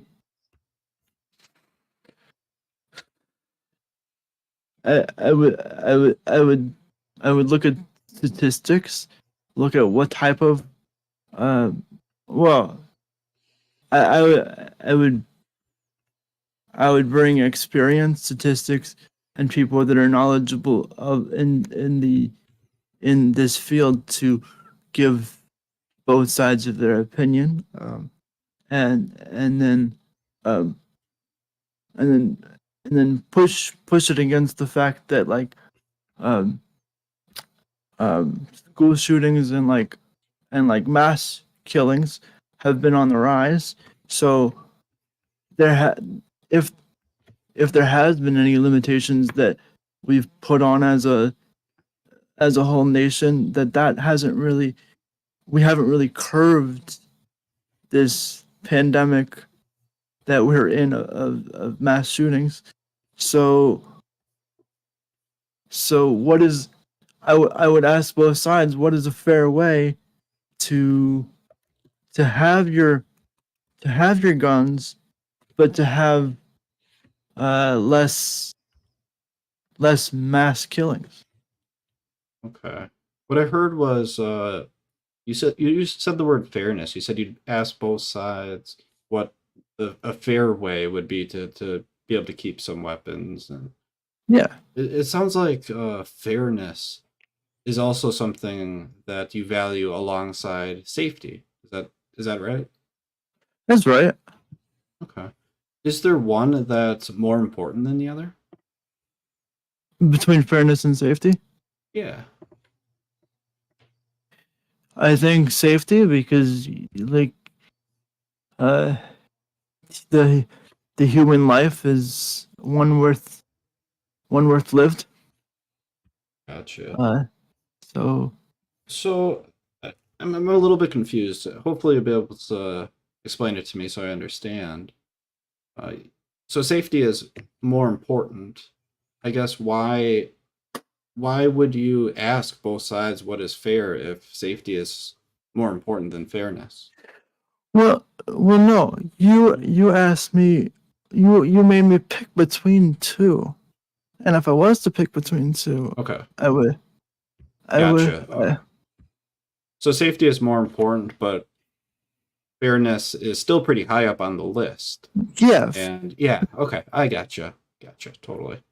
I'm not trying to make like an ultimatum here, like Well, I gotcha. Yeah, I didn't mean to make you pick one or the other. I guess I did kind of. That's my bad.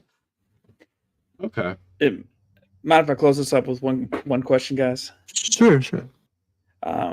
Why did you want to come up and share today about gun control? Why was that important for you to talk about today? Well, people's mental health has been on my mind, and the fact that more young people can and will have access to guns. It's just saddening to me because I've had friends in very close to being at the end of a gun, basically, to say it in a different way. Yeah, sorry about and yeah, but and also I think this topic was something that I felt like I could express with having at least some passion and some knowledge about it, Sure. without being like, oh, I just am this way because I don't know very much. So I felt like I had some knowledge to back up my opinion. Sure. Well, I really appreciate you coming up, Fox. Pierce, I hope I didn't interrupt any of your questions you had there, but You're good. anything? Good. Awesome. Fox, thanks for sharing with us, and I'll be thinking about the things you're saying. Thanks for coming up, Fox. Appreciate it. Thank you. Off stage. Thanks. Was it Zonkt or Chris? Well, I think it was Zonkt next. Yeah. Hello there. Hello, can you hear me? Can hear you loud and clear. Yeah. Good, because with the last guy you had some, technical difficulties, but now it seems all worked out, so that's good. Yep. Yeah. We're all That's good. nice to hear. And by the way, thank you for doing this, and you guys are both doing a great job with the questions. Must say. Thank you. Appreciate it. So what inspired you to come up on stage? Well, at first I didn't want to until I heard some of the other speakers speak. Because the original question to me, which is the title of this event, which political party do you associate with, is actually, a question that causes the reactions from the different people here, mostly Christians as we are in a Christian server, that I expected, which is sort of an attitude of wanting to distance themselves from politics, from the political parties, from the nitty-gritty, and talk about the larger, more moral issues. Because, Christians and even non-Christians, I'm sure a couple are listening, but Christians and non-Christians, we all are unhappy about the political situation of both parties. Even if you're the farthest left person or the farthest right person, whatever you are, everyone is unhappy with both political parties. But I think what's important, and this is mainly targeted at Christians, but also non-Christians, I guess, who have a similar attitude, the main thing I want to point out is in Romans, and I'm not, I'm not the most, I'm not capable of laying out the Bible verse word for word. But what I will do is sort of paraphrase. In Romans, Paul says we ought to pray for our leaders, respect our leaders, accept our leaders, for God has put them here on earth for a reason, even if we might not necessarily like those leaders. And in the times of Paul, in the times of Jesus, he was referring to the Roman Empire, which is, for the Jews at the time, that political situation, we might think we have a terrible political situation, but at the time of Paul, with the Romans, that was a far more tyrannical, far more oppressive, to use sort of modern terminology for that, a lot more tyrannical government, a lot more tyrannical political situation than we have now. And yet Paul had the wisdom through divine inspiration to write in scripture that we ought to sort of have a deferential attitude towards our leaders. And I think Christians and all people should have the same attitude towards politics and not view ourselves as above it, right? Now, if you're asking what my opinion is, I guess we can go to that later. But that would be the main point I want to make. Not to view yourself above politics. Because even though, of course, neither political party is perfectly Christian, neither political party is even as Christian as they were 20 years ago, we live in the real world. This is the system we're in. We might want to change it, but those that are capable of understanding the flaws need to be patient, need to be diligent, need to pray if they're Christian. If they're not, they need to be tactical and not infiltrate the system, because that sounds like you're subverting it, but simply understand it, vote for the people you want to vote for, to bring about change within the system. Because if you just opt out, that's not really doing anything. And so I'll just say that. Kind of long-winded, but I think I got my point across. I gotcha. So I think what I'm hearing is that we have a imperfect political system. We got a system with problems in both parties, and I think the strategy was to vote for who you want to be in office. Mhm. If we have political parties and both of them are so broken, do we really have a good option if both of them aren't good?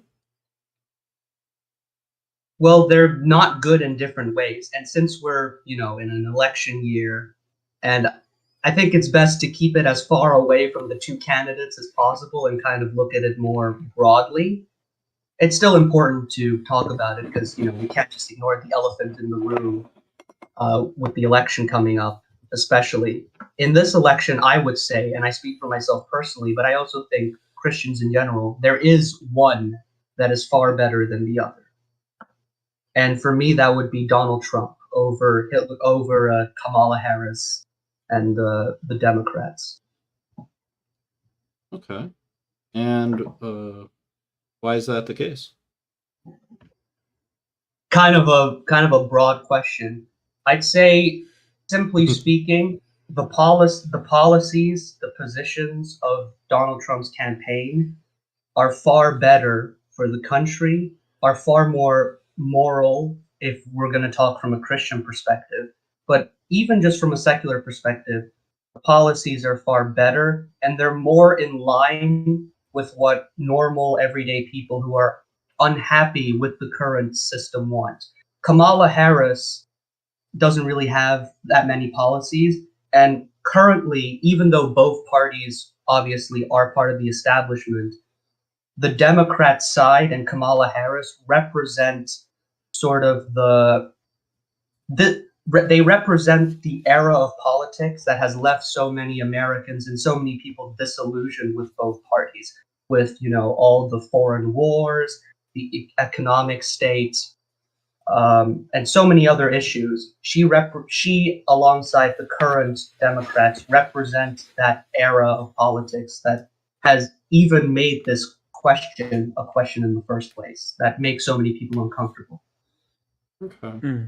We got Trump, we got Harris. You mentioned some policies. It sounds like you prefer the policies of Trump. Which one of these policies is the most important to you?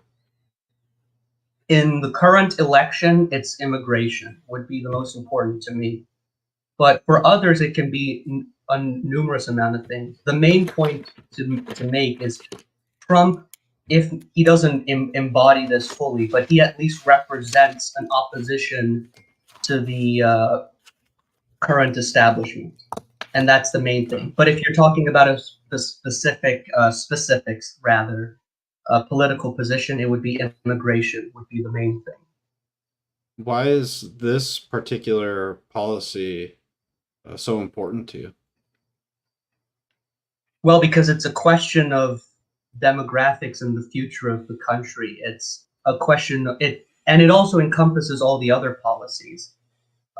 If you have a lot of illegal immigration, which is what has happened over the last 4 years and over the last 50 years, but it's skyrocketed over the last 4 years. If you have a lot of illegal immigration, there's going to be, by definition, there will be more crime because more people have committed the crime of illegally entering the country. But of those people that are not vetted when they're entered, there will be more criminals.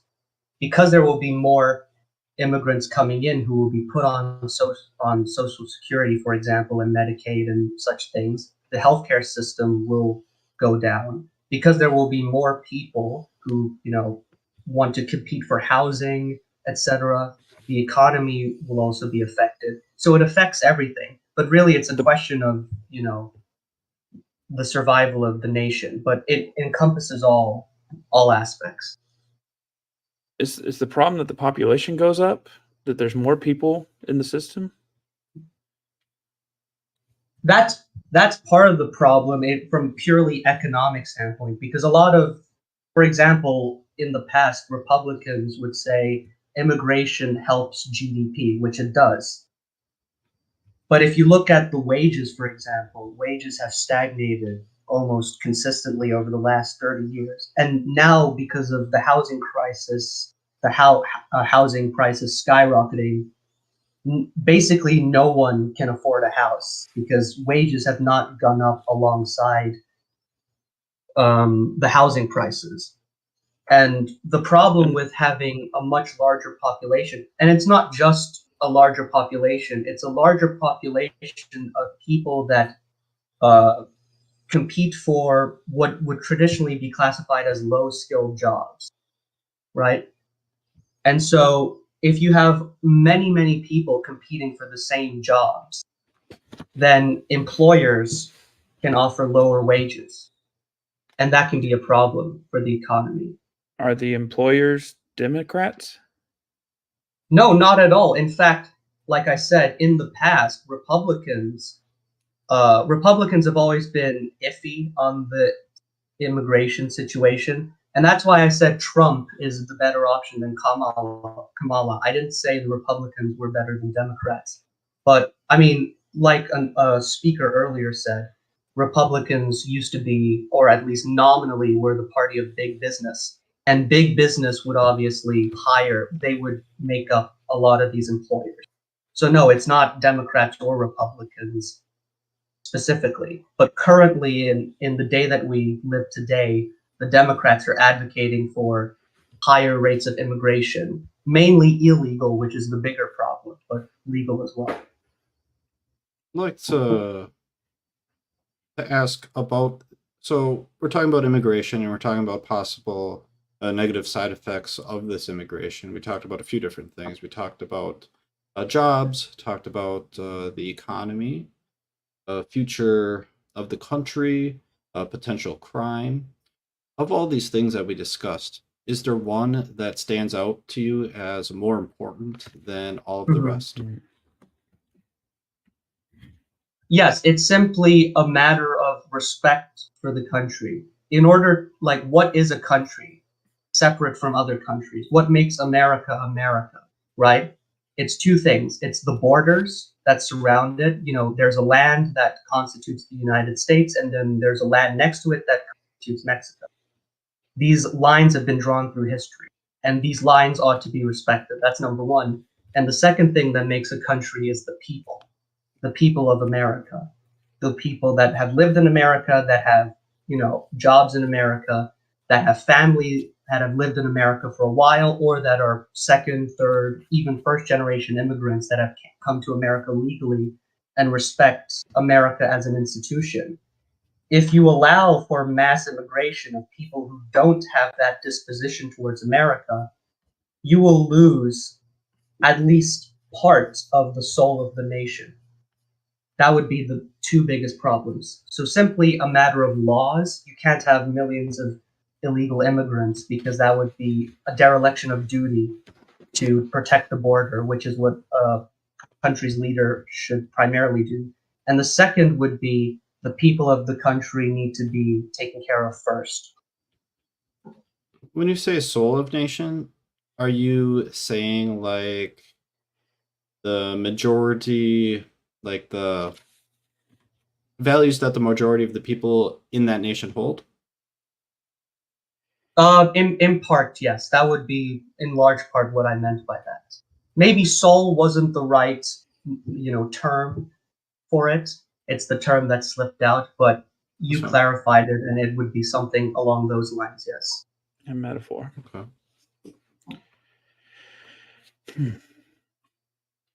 If there were other people who were coming to the United States, and for sake of this hypothetical, let's say they are coming legally, and there's a decent amount of people coming in, but they all share the same values that the majority of the people in the United States have already.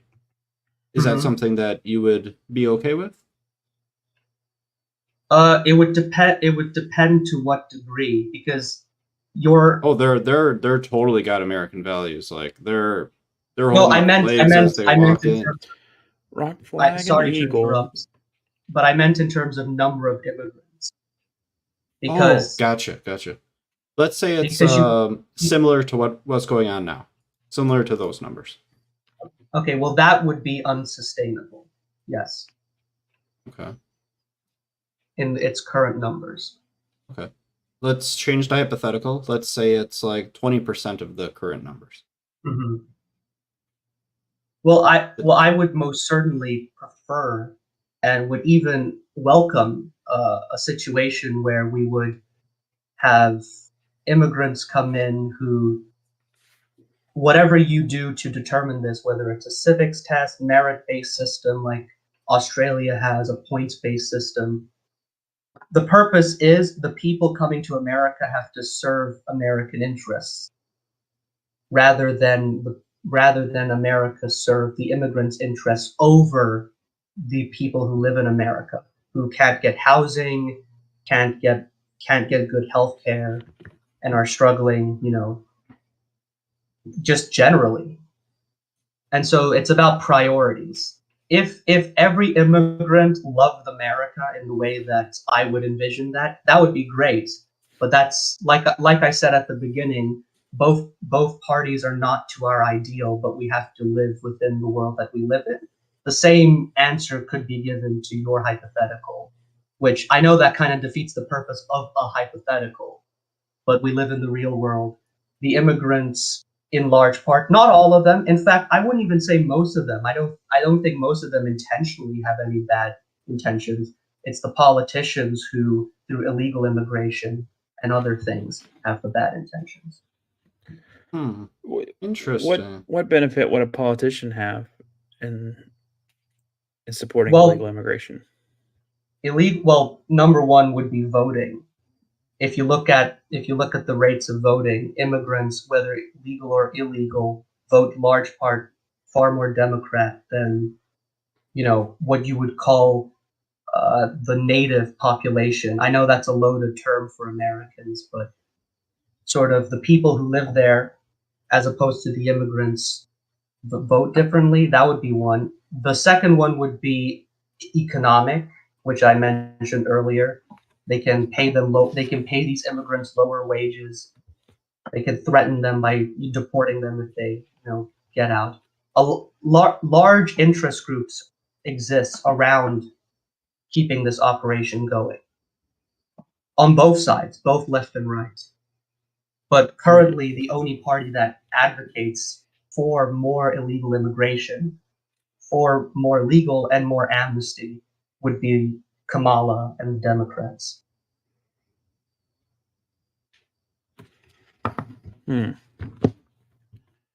Yeah,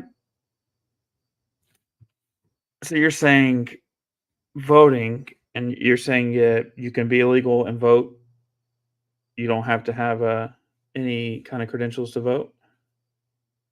Well, legally, of course, you have to be a citizen to vote, but we've seen before that a lot of illegals have voted in elections. But even if that didn't happen, the goal of the policy of allowing all these people in is to have amnesty. In the 80s, Ronald Reagan, a very popular Republican president, granted amnesty to millions of people who had come in illegally decades before. Right? And those people, at the time of the 80s, California was a comfortable red state, as you would call it, a state that voted Republican. Now, there's no chance a Republican can ever win it again because of that. So even if illegals never voted, they want to make the illegal people legal to let them vote.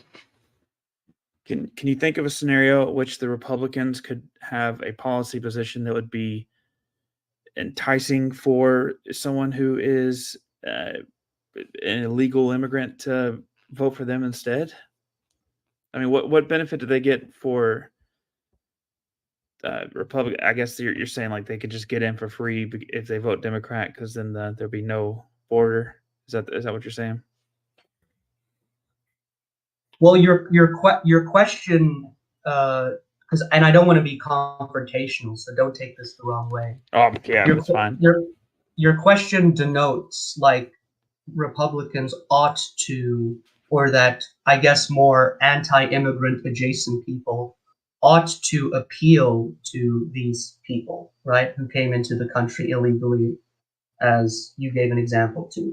And that simply shouldn't be the case. A country has borders, those borders should be respected. Now, should Republicans appeal to immigrants that came in legally and their children who have the right to vote, for example? Absolutely. We live in a country with a lot of people who are descended from immigrants, whether do Italian you feel as though immigrants- that people who I'm so sorry to cut you off, but do you feel as though people who come in the country legally are more inclined to vote Republican or more inclined to vote Democrat? Well, I don't want to get into too much detail, but I'd say generally they vote more Democrat than Republican. But it depends on which group of immigrant. But if you were to group them all together, they would vote more Democrat than Republican. Well, that's why I guess I'm asking, like, what people entice anybody who has migrated into the U.S. to go through it legally and still want to vote Republican. I guess that's what I'm wondering if we could think of anything that would be enticing that way, because it sounds. I mean, what are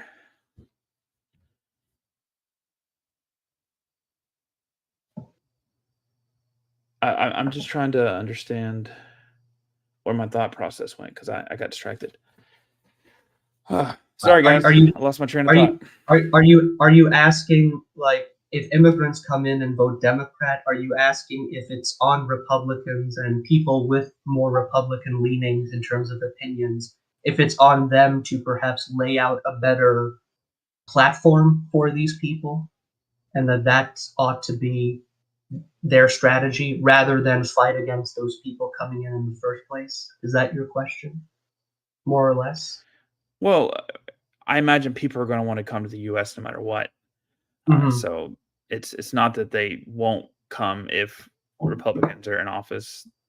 They're still going to want to come, but if they don't vote Republican after it's set up in that regard, I mean, why would a native-born citizen want to vote Republican, but an assimilated immigrant not want to? I mean, if they go legally and then they're good. Well, I would simply refer back to the hypothetical that Mr. Watkins gave earlier, which is if the immigrants respect the principles, founding principles of America, And however you prove this, if you had a system, which is what Donald Trump wants to enact, a system where you can vet immigrants for these things, then I think by their very nature, for example, you have a lot of Vietnamese immigrants from a while ago who escaped communism around the Vietnam War before and after. They would be more inclined to vote Republican. Similar thing with Cuban immigrants who come from communist regimes. They would be inclined to vote more Republican because they have sort of that more deferential attitude towards America. And if you have a bunch of immigrants come in who are similar to that, or immigrants who just want to contribute for their family, they want to work for their family. If you had those kind of immigrants, which is what Mr. Watkins suggested might happen earlier, then I think the problem would be mitigated, absolutely, for the Republicans. But then you would have new problems come up. But to your question, that would be my answer. Yeah, and I appreciate it. I'm kind of exploring some new thoughts with all this, and so if I'm scattered or if I'm coming across as overly picky, it's not my goal in this conversation. I'm honestly kind of filling this out as we go. But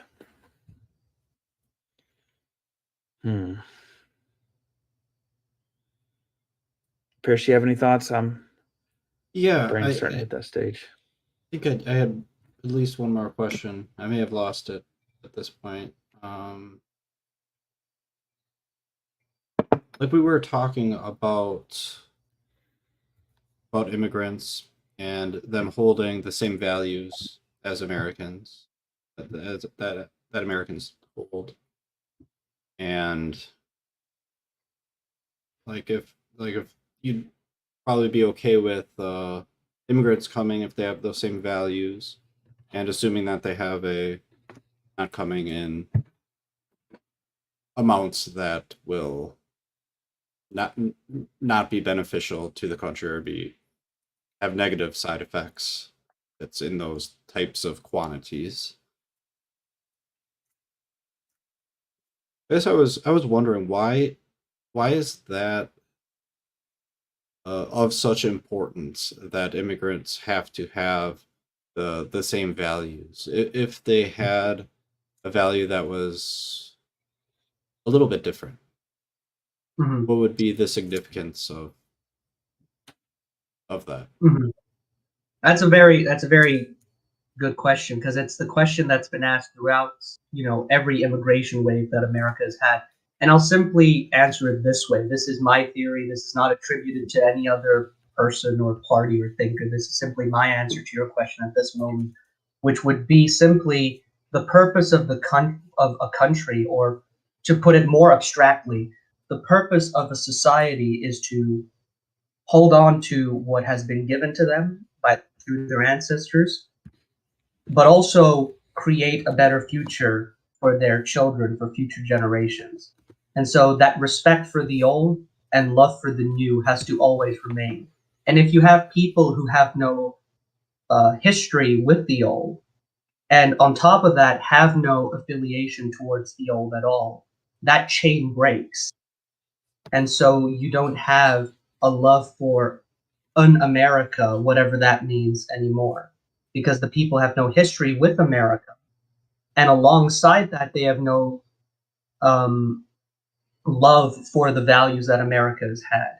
And so, for example, let's say you're a fan of a certain baseball team. I'm not really into sports. I'm kind of a nerd. But for those who are, let's say you're a fan of a certain baseball team.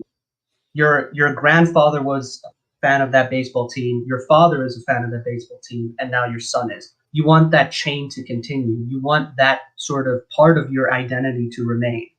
And if that breaks, something is lost. And so that would be the main problem with those types, quote unquote, of immigrants coming in. Okay, I hear you. I hear what you're saying.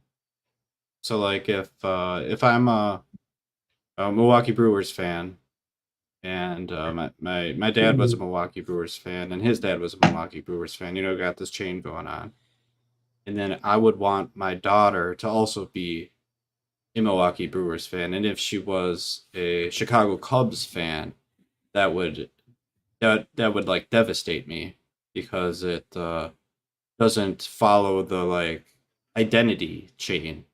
Is that what I'm Yes. hearing? Okay. Why is If this identity so important? Well, it's simply what makes a civilization, what makes a society. You know, we're not, if we are simply all individuals running around within a certain arbitrary space, like if America is simply just a zone of people with arbitrary borders, then there's no point really in having a country. But America, especially, but I'd say every country is not that. Every country has its unique face. Every country has its unique sort of mythology that it tells itself, mythology that it has of itself. And America, especially, is a country built on certain ideals, certain dreams, certain hopes, certain rights, and part of what has kept that alive through all these centuries is that people who are alive today have people in their families in the past that were alive when those values were held to more dearly, right? And so any country and any civilization needs to have its own sort of unifying identity, because if there is no unifying identity to build off of for a society to function, then we all become headless chickens running around not knowing where to go. And I think that's what people need, you know, more than the economic problems, more than even the immigration problems, more than the inflation, the foreign wars. People need to feel like they matter. And the only way for that to happen is if there is a shared identity within the country. And that can be something very basic, but it has to be shared, because we can't, you know, be separated and just all be individuals running around with our heads cut off, metaphorically. Okay. We're probably gonna wrap up the show soon because I think David's a little cooked. I'm a little cooked, but I I have a question, and let me see what words I'm gonna use here. So I think what I heard you say was I'm trying to be as charitable as I possibly can be, and I think I'm getting it right. So in this country, in the United States of America, we have needs to fulfill. We kind of want to take care of each other. We want what's best for ourselves. We want what's best for our kids. We want what's best for our neighbors. Everybody. We want us to be safe. Stuff like that. Take care of each other. And we have historically speaking, we've had kind of these strategies for accomplishing those things. We have a certain way of doing these things, of caring for each other, right? And if other people come into our country and they have different ideas of how to accomplish this, then those might not pan out, and we might not be as well taken care of. So that might be a potential like problem. Is that a good paraphrasing of what you've said? Well, that's part of it, but I think what is being misunderstood on this issue fundamentally is we like to look at things by their consequences. So this thing is bad because it causes this. Whereas I think mass immigration, especially illegal, but in part legal as well, I think it's bad in and of itself for the reasons that I've spoken about earlier. And so I do agree with your characterization of my viewpoint, more or less, but I don't think it gets to the heart of what I've been talking about. Okay. David, you got anything? It's hard because there's our country and countries before that are built upon identities and cultures that existed in the place and then have been evolved into new things from outside sources. I mean, the classic, this was Native American land, yada yada yada. Before the Europe and all the expansions in that regard, it's like I think the point might be that the values that you are positing might be the most valuable is what I think you're hearing, because just preservation for preservation's sake just doesn't kind of work from what I understand, because it's to preserve what you're proposing here, we have to not preserve other things. So it's not just preservation for preservation's sake. It's because you think it's the most valuable. And you might have just said that, and my brain's just now loading. And I just want to iterate that I do believe in vetting and borders. I mean, I don't own my house. The government owns my house. It's giant private property of the giant businesses, the American economy. Like, if I don't pay my taxes, they take it back. Even though I've paid the bank, or I'm paying the bank. And so it's like, private property, you gotta go within the rules of it. Like, I mean, it makes sense. I'm not against it. I was giving you a lot of pushback on various things, but that I do agree. I just want to let you know.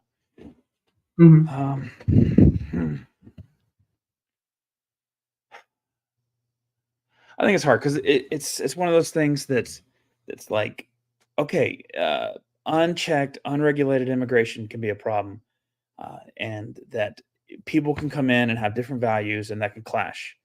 But the question is do the values that we've established set a strong enough precedence and law that could basically handle these kind of things? Like the hot button issue was on the news, the whole eating cats and dogs kind of thing. I mean, there's like laws against that. So ultimately, like, if it's that scene, it's reported, that person, gets some kind of animal abuse fine or punishment in that regard. I mean, in theory, these kind of things, if they're happening, we should have laws that handle it. This is not like we have these people come in and they can just do whatever they want and they're just above the law. And if that is the case, that's obvious corruption. Let's deal with that on a localized level or federal level if there's laws that they can abuse. But that's the thing. It's like, I feel like all this talk about just like all these people coming in, they're corrupt and they're dangerous. Like, yeah, like, just, we have laws for corrupt and dangerous people. We have laws for people who go against society, who do things that could harm other people. If we just make sure that the laws are upheld, I don't think there should be a fear about illegal people. This is just my personal opinion. Well, but I get it's easier said than done, and then a lot of times it's more or less like you have to catch them in the act, and it's hard to prevent. The statistic, I would maybe it's going to simply happen say- more. Yada yada yada. Yeah. I would simply say two very, very, very short things to that. Number one, yes, there are laws on the books, absolutely. I mean, the most basic law is you have a border, and people aren't respecting it, so you need to, make them respect it, right? That's the most basic. But the problem is that law, as well as the laws you mentioned, are not being enforced, which is the main problem. That's number one. And number two is simply this. Every immigrant, legal or illegal, good or bad, whoever it is, every immigrant entered into the country is a choice by the government to allow in, right? It is a choice made. And the question needs to be asked, is that choice made on behalf of the country, of the American people that already live here? Or maybe, because I'm not against refugees, for example. Let's say someone wants to flee persecution and war. In those extreme circumstances, I would be open. But the question ought to be asked, because every immigrant is a choice by the government to allow in. Why? Is it for the benefit of the country, the economy, or the people themselves? The problem is we assume that millions just should come in legally and illegally because that's simply all we know, because that's simply all the political parties have allowed us to know. And Donald Trump is the only one, in both Republican and Democrats, circle. He's the only one who stands at least a little bit against it, and in my opinion, strongly against it. But do we get to choose who's born? I mean, like Jeffrey Dahmer was born a natural born citizen. Mhm. We didn't choose that person was born. Of course, brought into America. We don't choose Jeffrey Dahmer to be born. He was born in America, but we choose to bring in foreign, maybe not as bad as Jeffrey Dahmer's, but people who do bad things. We choose to bring those people. And if we can minimize bringing bad people, why not do that? Well, it goes back to the vetting thing, which we agree. But the specifics about how you vet somebody to figure out if they're a good person, that's hard. That's very difficult, and that's the absolutely. But we should have you have to try, and the problem is the government doesn't try, and more insidiously than that, they don't want to try. Can you summarize in like 2 or 3 sentences why you think what benefit they'd have having an unstable country in that regard? An unstable country allows the people who have created the instability to, number one, brand themselves as the solution for more elections, and number two, create more instability for their own special interests, their own friends' businesses. It's a multitude of things, but ultimately it's about allowing themselves and their power to not be illegitimized, to not have the fingers pointed at them for the problems that they create. Call that Camus guy back. I think we're talking about Marxist critique now.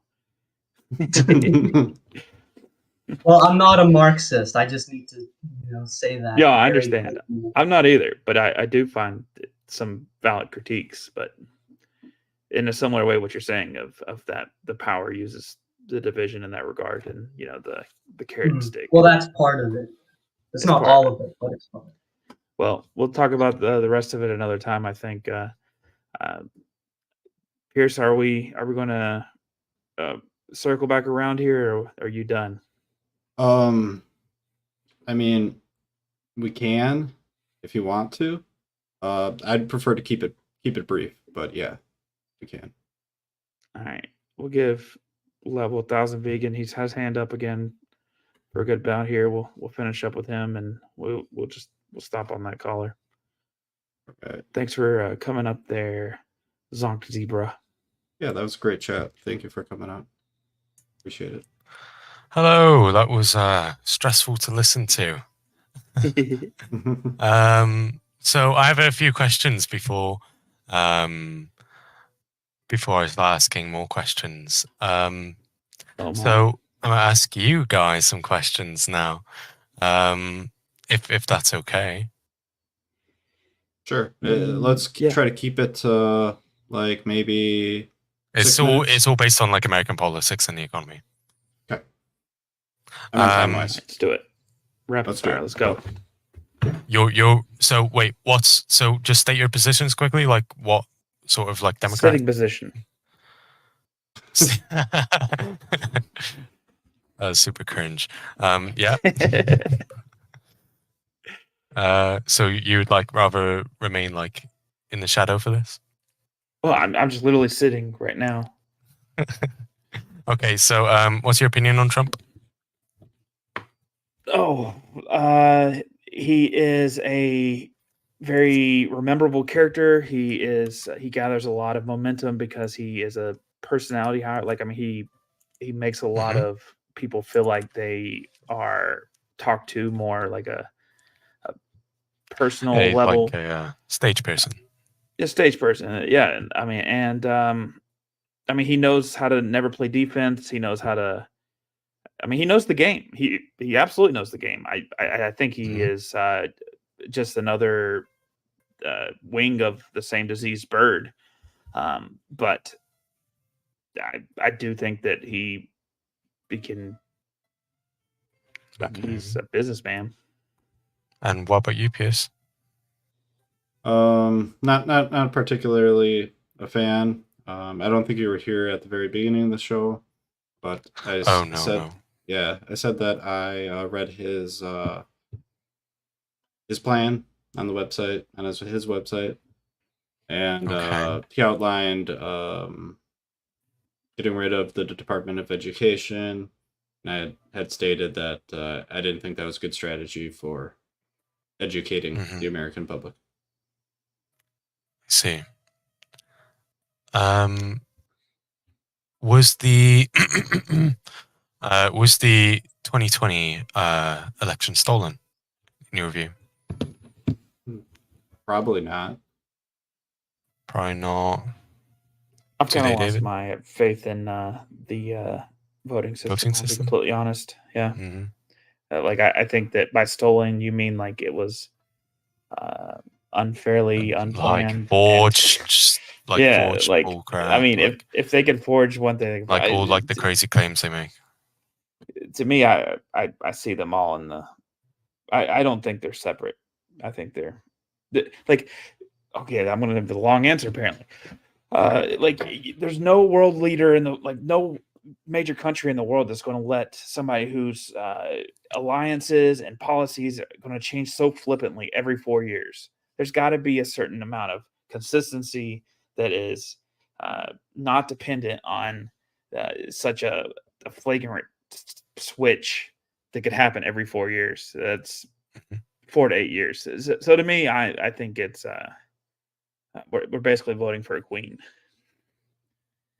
But that's I just see. me. Pierce, did you answer? I think so. Okay. Yeah. Stance on workplace democracy. Workplace democracy. I think people should have a say in things in relation to their contribution. Weighted based on value source in a workplace. Hmm. I see. So, like more specifically, like unions, co-ops, and like co-determinations. Are you in support of those things? Oh, I'm a big. I think unions are great because it's like it's bargaining. It's putting more free market principles, in my opinion, to work. Mm-hmm. Pierce, are you the same? The only one term I'm even familiar with is unions, but yeah, unions Okay. are good. Okay, that's fair. Kamala. I don't think she stands a chance, not because she's a Democrat, but because she's not memeable. Like she doesn't have a good cadence in her voice that's like very easy to impersonate on Saturday Night Live. Like how are you going to make fun of her outside of her laugh? Like Trump, I mean, he's so parodiable. He's got You live the in meme the ability. moment. Maybe. I mean, it's just a theory, a game theory. It's because she's a lawyer, isn't it? She got What that about lawyer you, Pierce? voice. She's Do you too like Kamala? poised.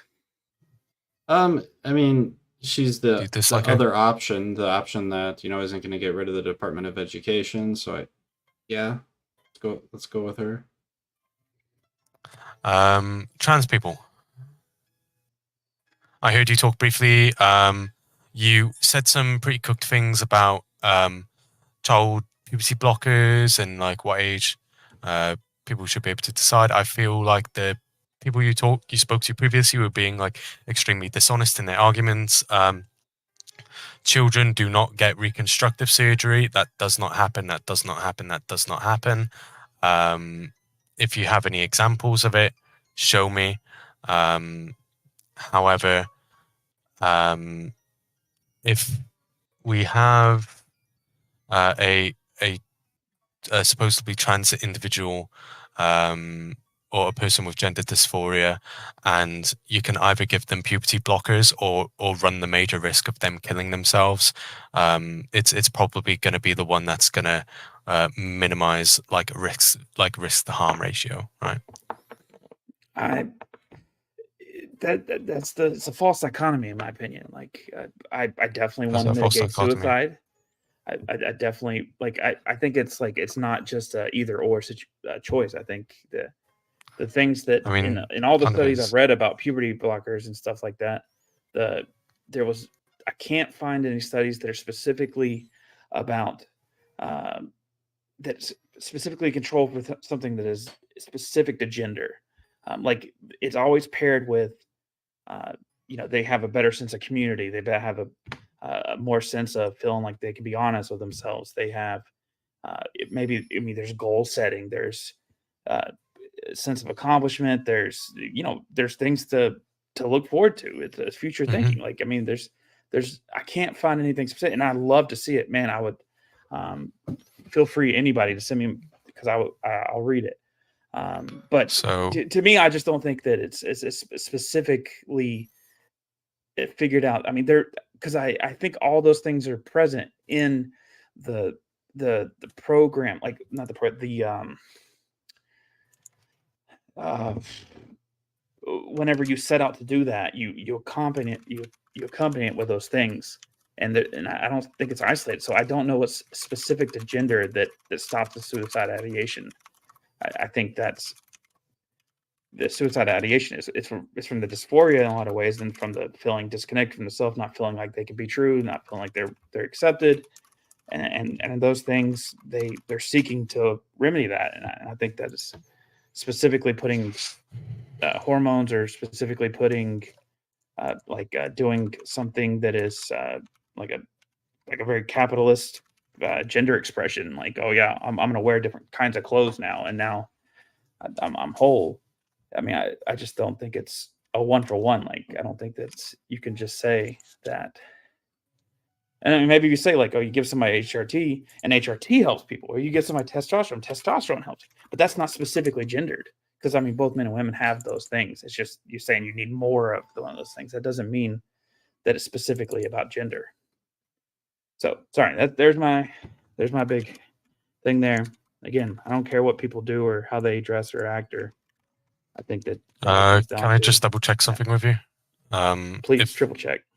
If you have a child with like a horrible infection in the leg, their leg needs to be amputated, or they're gonna die, do you amputate the leg? Yeah. Okay, so if you have a child that has a horrific case of gender dysphoria, and the chances are that they're going to kill themselves, do you give them any form of gender affirming care? So, I mean, the infection you could pull out, you could take a needle, you could biopsy it, you could see, and This is a fucked leg. The problem. It's like rotten flesh. Right. It's there's fucked. rotten It's flesh. gone. Yeah. Right? There are markers to say like this is specific what it is, but also, I'd like to get my friend up. Is that okay? Pierce, did you hear that? Sure, I guess. I mean, what do you think, David? All right. I mean, this is their position. Let me finish my thought before I lose it. Yeah, that's okay. Rotten leg, something about a needle. Are we taking the leg off? Whereas that's not a person. Dysphoria is a psychological situation, which can be an awful one. Can be one that I can have absolute sympathy for. Something that I don't have. Like, I don't feel like people don't feel bad. Like, that's not what I'm saying. I'm not saying it's made up. I'm just saying that can't be. You can't compare those one to one. That's what I'm trying to say, because I mean the self ID is different. What's the argument that it's different? Well, because you could biopsy the infection, you can see that this infection is here, here, here, and here, and then you could chop off the leg and it's no longer there. Whereas the gender affirming care could be anything from just changing the way you talk to a certain person, some kind of hormones, some kind of different physical lifestyle kind of situation. But those aren't one-to-one, like a direct fix for something that you can pinpoint. There's a possibility gender dysphoria could be misattributed. Like it could be something that you get what I'm saying? It's not a 1-to-1 in that regard. You can't say that. You couldn't say the same thing for depression either.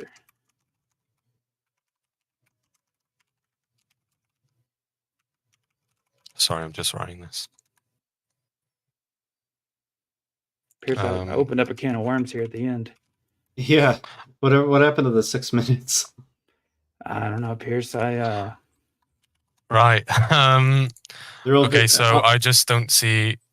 Coco, you doing it? What are you gonna say, Pierce? Oh yeah, was- I invoked the amputee analogy because I just use that as like an opening statement to see their position on medical care for people under the age of 18. Obviously, they say, okay, if it's a life-saving operation, yes, they're going to do it. But however, if Yeah. it's a life-saving operation or a life-saving procedure like gender-affirming care, they won't. Well, yeah, the key word there is if it's a life-saving operation, or I mean, if it's a life-saving care. Like okay, that's what's up debate here. change the variable That's what to I'm a trying to say. certainty. Obviously, a certainty would be quite unrealistic or rare. I know and appreciate that, but there's nothing wrong with trying gender affirming care, and if it makes no difference, then you're going to look into other branches, aren't you? Maybe we should back up, and I should know what you mean by gender affirming care, just so because I don't want to misrepresent here. And oh, you want a definition? yeah, when you're using it here, what are you meaning? So when you affirm the identity of someone of whom they wish to identify as. So if I say I want to identify as, I don't know, a woman, you would say, okay, I'm gonna affirm that, and now I'm going to refer you to as like she/her pronouns. I'm gonna like address you as like what like sates you. Okay. You could also just defer to like standard of care, like whatever the standard practice is. So like hormone blockers, for like minors up to a certain point, then they do like regular hormone, like hormone replacement therapy, social transition, stuff like that. I'm just confused about the minors thing. Are we against giving antidepressant medication to minors as well, or is that a bad gender thing? affirming care? Ideally, I would be against it, but I can imagine. Okay, so if it's the case that like I don't know, 25% of kids for whatever reason they're depressed, and the treatment that we know works with the evidence that we have right now is like antidepressant medication, and they're therapy resistant, we should not give it to them. We should just let them die. Why? What is the reason? Wait, I don't understand. You just heard I said a caveat. Like I said, like I imagine there are scenarios, but I'd say ideally, I don't think it's a general solution. What does that even? We're talking about low numbers here, and I don't think we're disagreeing. We're talking about low numbers here. I just wanted to make sure I'm making sure I'm on the same page. So if it's efficacious in the aggregate case, the other methods that we are aware of do not work, which would be analogous to the gender dysphoria case, because all of the other things that we've tried besides gender affirming care don't really have any evidence to support them. So I would just be curious what the alternative is. I think the analogy is pretty clear then. But how do we know that? I mean, what specifically is the gender that change? I mean, what about gender is that changes?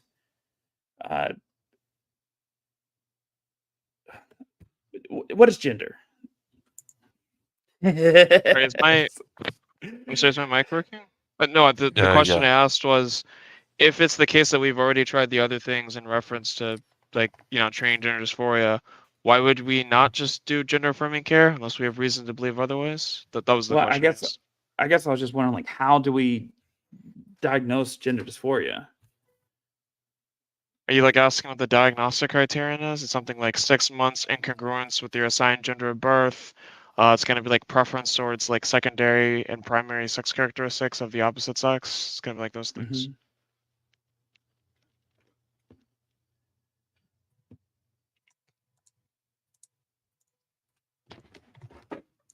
Is there an answer to the question I asked though? Like it I just saw seems it. I'm analogous just to the trying to think here. depression scenario. Like in the depression case, if we are aware that the other things that we've already attempted don't have any evidence to support them, they don't work, and we have evidence to the contrary that like it causes like harm. It's like the alternative of gender affirming care, like, hey, you are assigned male at birth, be a male, you should do XYZ. Like we're aware of those things not working. We're aware of like just talk therapy not being sufficient. So if we're aware of these things being the case, I don't know why we wouldn't just do gender affirming care. Why since should we they do think X, about Y, that. Z if they're male? Why? I mean, I didn't say that. Oh, okay. So then I will just ask the question again. What's the alternative to gender affirming care?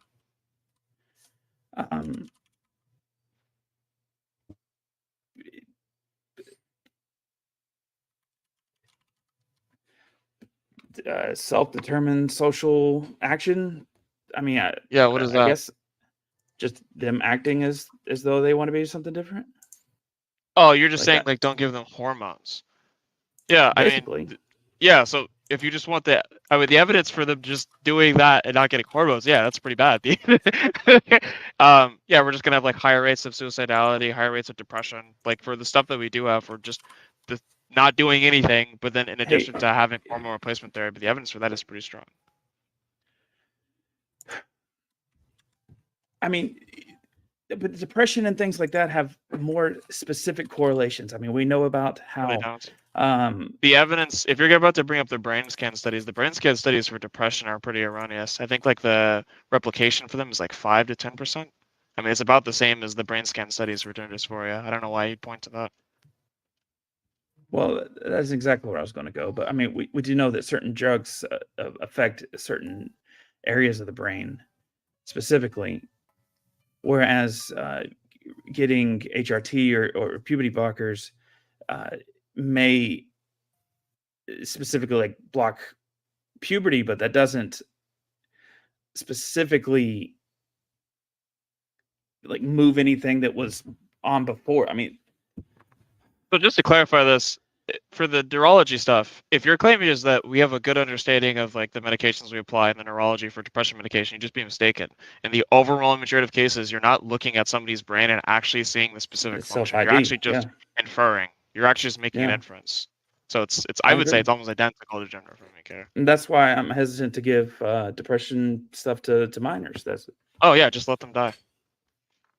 I mean, it's not a 1-for-1. Yeah, I mean, it's not the case that It's really all of them are going to disrespectful, though. die. Come It's just on going to now. be Like, I'm- something like like, I'm- 25 X I'm percent trying to be of them are gonna respectful of die people more, we're right? talking about here, and I mean, you guys. I don't want to deal with the kind of trolliness on this. I mean, I'm not trying to laugh at each not other. trying to troll you. Yeah, I wouldn't. I mean, I don't think any laughter. Like, I guess just we to are clarify this, kind I'm of being like dead serious, aggressive. right? Like, just back to the depression analogy, right? I'm sure that there's some percentage of kids on antidepressant medication right now where if we took it away from them, they're not going to die. I'm sure there's some percentage, but I also think there's probably a pretty good percentage of those kids that will die. So, I would like that number to be less than the number than if they weren't on antidepressant medication. But I don't know. Maybe that's just me. You know what? We don't have much time left here, but there's a little bit of confrontation going on, and I'd like to try to confrontation. do a thought experiment to try to alleviate a little bit of this. And what I think would be beneficial, if you're comfortable, I would like you to try to steelman David's position and try to be as charitable as you possibly can be. Oh, actually, I feel like that'd be pretty straightforward. Yeah. I'm worried about these like medications, these things that we're doing as far as gender affirming care goes, like HRT stuff like that. It seems like we have more evidence in favor of like, I don't know, stuff like depression and stuff like that. It's not analogous to like physical ailments. I'm just a little bit worried about like, it seems like we have very limited evidence. We're not sure about the circumstances. It seems like it'd be better for people to just, I don't know, do some kind of social transition rather than do like hormones and stuff like that. That seems to be what I understand the position being. Is that about right, David? Or is there anything missing? It's somewhat, and like generally, my ideal society would be a less gendered society, at which there would be, guys can do whatever they want, girls can do whatever they want, just within reason of not hurting each other. But I guess what my simple oversimplified it thing is that I feel as though it seems like the gender part is added on, is like using a lot of the gender affirming care is doing a lot of things that can come from other things, and I just don't understand why gender specifically is the answer. And so that's hard to roll down. I am pushed on the low because I got to get my kids ready for school in the morning. But per level 1000 vegan, I'll gladly talk Yeah. to you guys on my channel on this another time. We can just do a sit down if you that'd like. be awesome. Yeah, sorry if you picked up any, I don't know, like aggression. Like, we are like kind of like fast-paced and aggressive on like debate topics like this. I just kind of But felt like I was being another led topic that I would love to debate with you answers is as veganism. opposed to being asked questions, if that makes sense. Sorry? I just kind of feel like I was Just being restart. led to answers, like you were setting me up to get a dunk. I mean, as opposed look, to I wasn't trying to lead you to an answer. I mean, you could have given the other answer. You could have said, look, I'm aware that if we take the antidepressants away from those kids, that some percentage of them will die, but that's a sacrifice I'm willing to make. You could have just gone full Shrek, right? I didn't stop you from doing that. Well, I mean, that seems like a false dichotomy. I'm saying that I don't understand why gender is the line we draw at the very last thing that'll help these people. Yeah, I don't. That's what I'm So saying. generally, I mean, because we could just talk because it's about the gender characteristics, right? Generally speaking, when we say like primary and secondary sex characteristics, if that's not associated with gender, what is it associated with? Sex. Oh, okay. Well, then they can just replace gender with sex. Okay, problem resolved. What's the confusion? I mean, a guy can. I mean, once you get primary and secondary sexual characteristics, I mean, why does that fix somebody? Like, I mean, Why does that fix them? I don't know. yeah. I mean, do you think that, like, I mean, if I felt like I won't be whole unless I'll be a bodybuilder, like if I look like Dwayne the Rock Johnson, and I feel like I if I feel can't that. achieve that I'm not gonna uh, feel Well, like I mean, I it seems have like enough value. yeah, I mean, there's going to be mitigating circumstances there. I mean, if there was like literally no issue with you becoming Dwayne the Rock Johnson, and that was like, generally speaking, as far as we are aware, the only evidence that we have would be for you becoming Dwayne the Rock Johnson. I don't know what the problem would be. The reason why that's going to be a bad case in the aggregate is because bodybuilding, especially to that extent, is not very good for you. Like bodybuilding, like, you know, like normal bodybuilding stuff is like fine, obviously. It's actually really healthy for you. But like trying to get like Dwayne the Rock Johnson, like that stuff's bad for you. And then also, it's usually when people have those preferences, those stated preferences, a lot of times it's not their own preferences. It's like I don't know, like some weird generalized societal expectation preference type thing.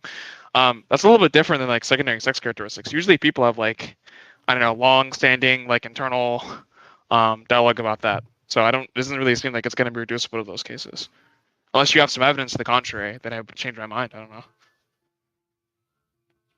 I feel like we should both look up evidence on that, on both on those two dichotomies there. That sounds Well, I mean, I've interesting. already seen the evidence for the gender affirming care stuff. I've asked people this before who say the contrary Specifically position, about and I haven't seen it.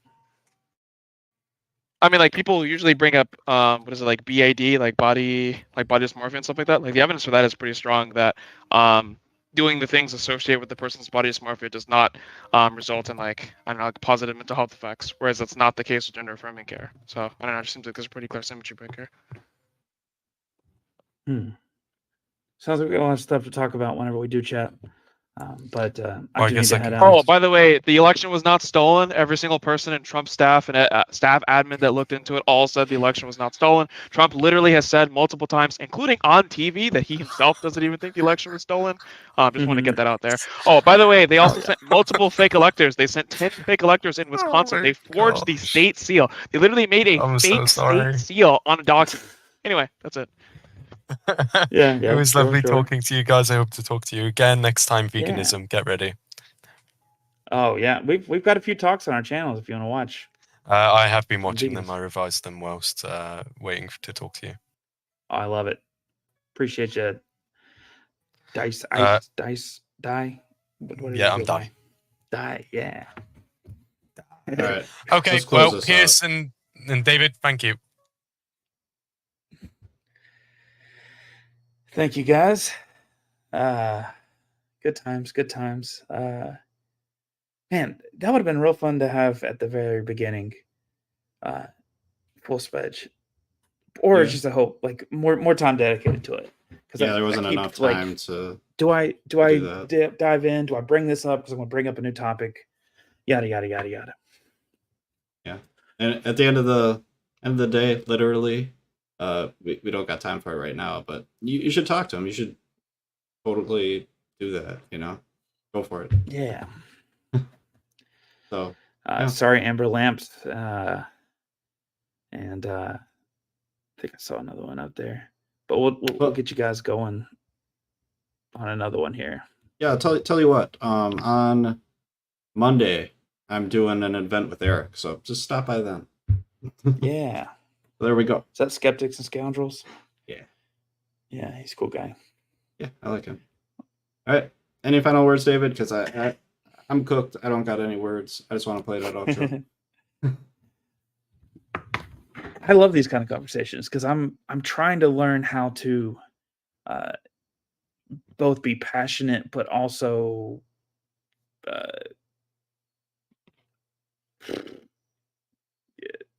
in control, I guess. You know what I'm saying? Because I care about stuff, and a lot of times whenever I get passionate, it sounds like I'm I get caught up in the back and forth as opposed to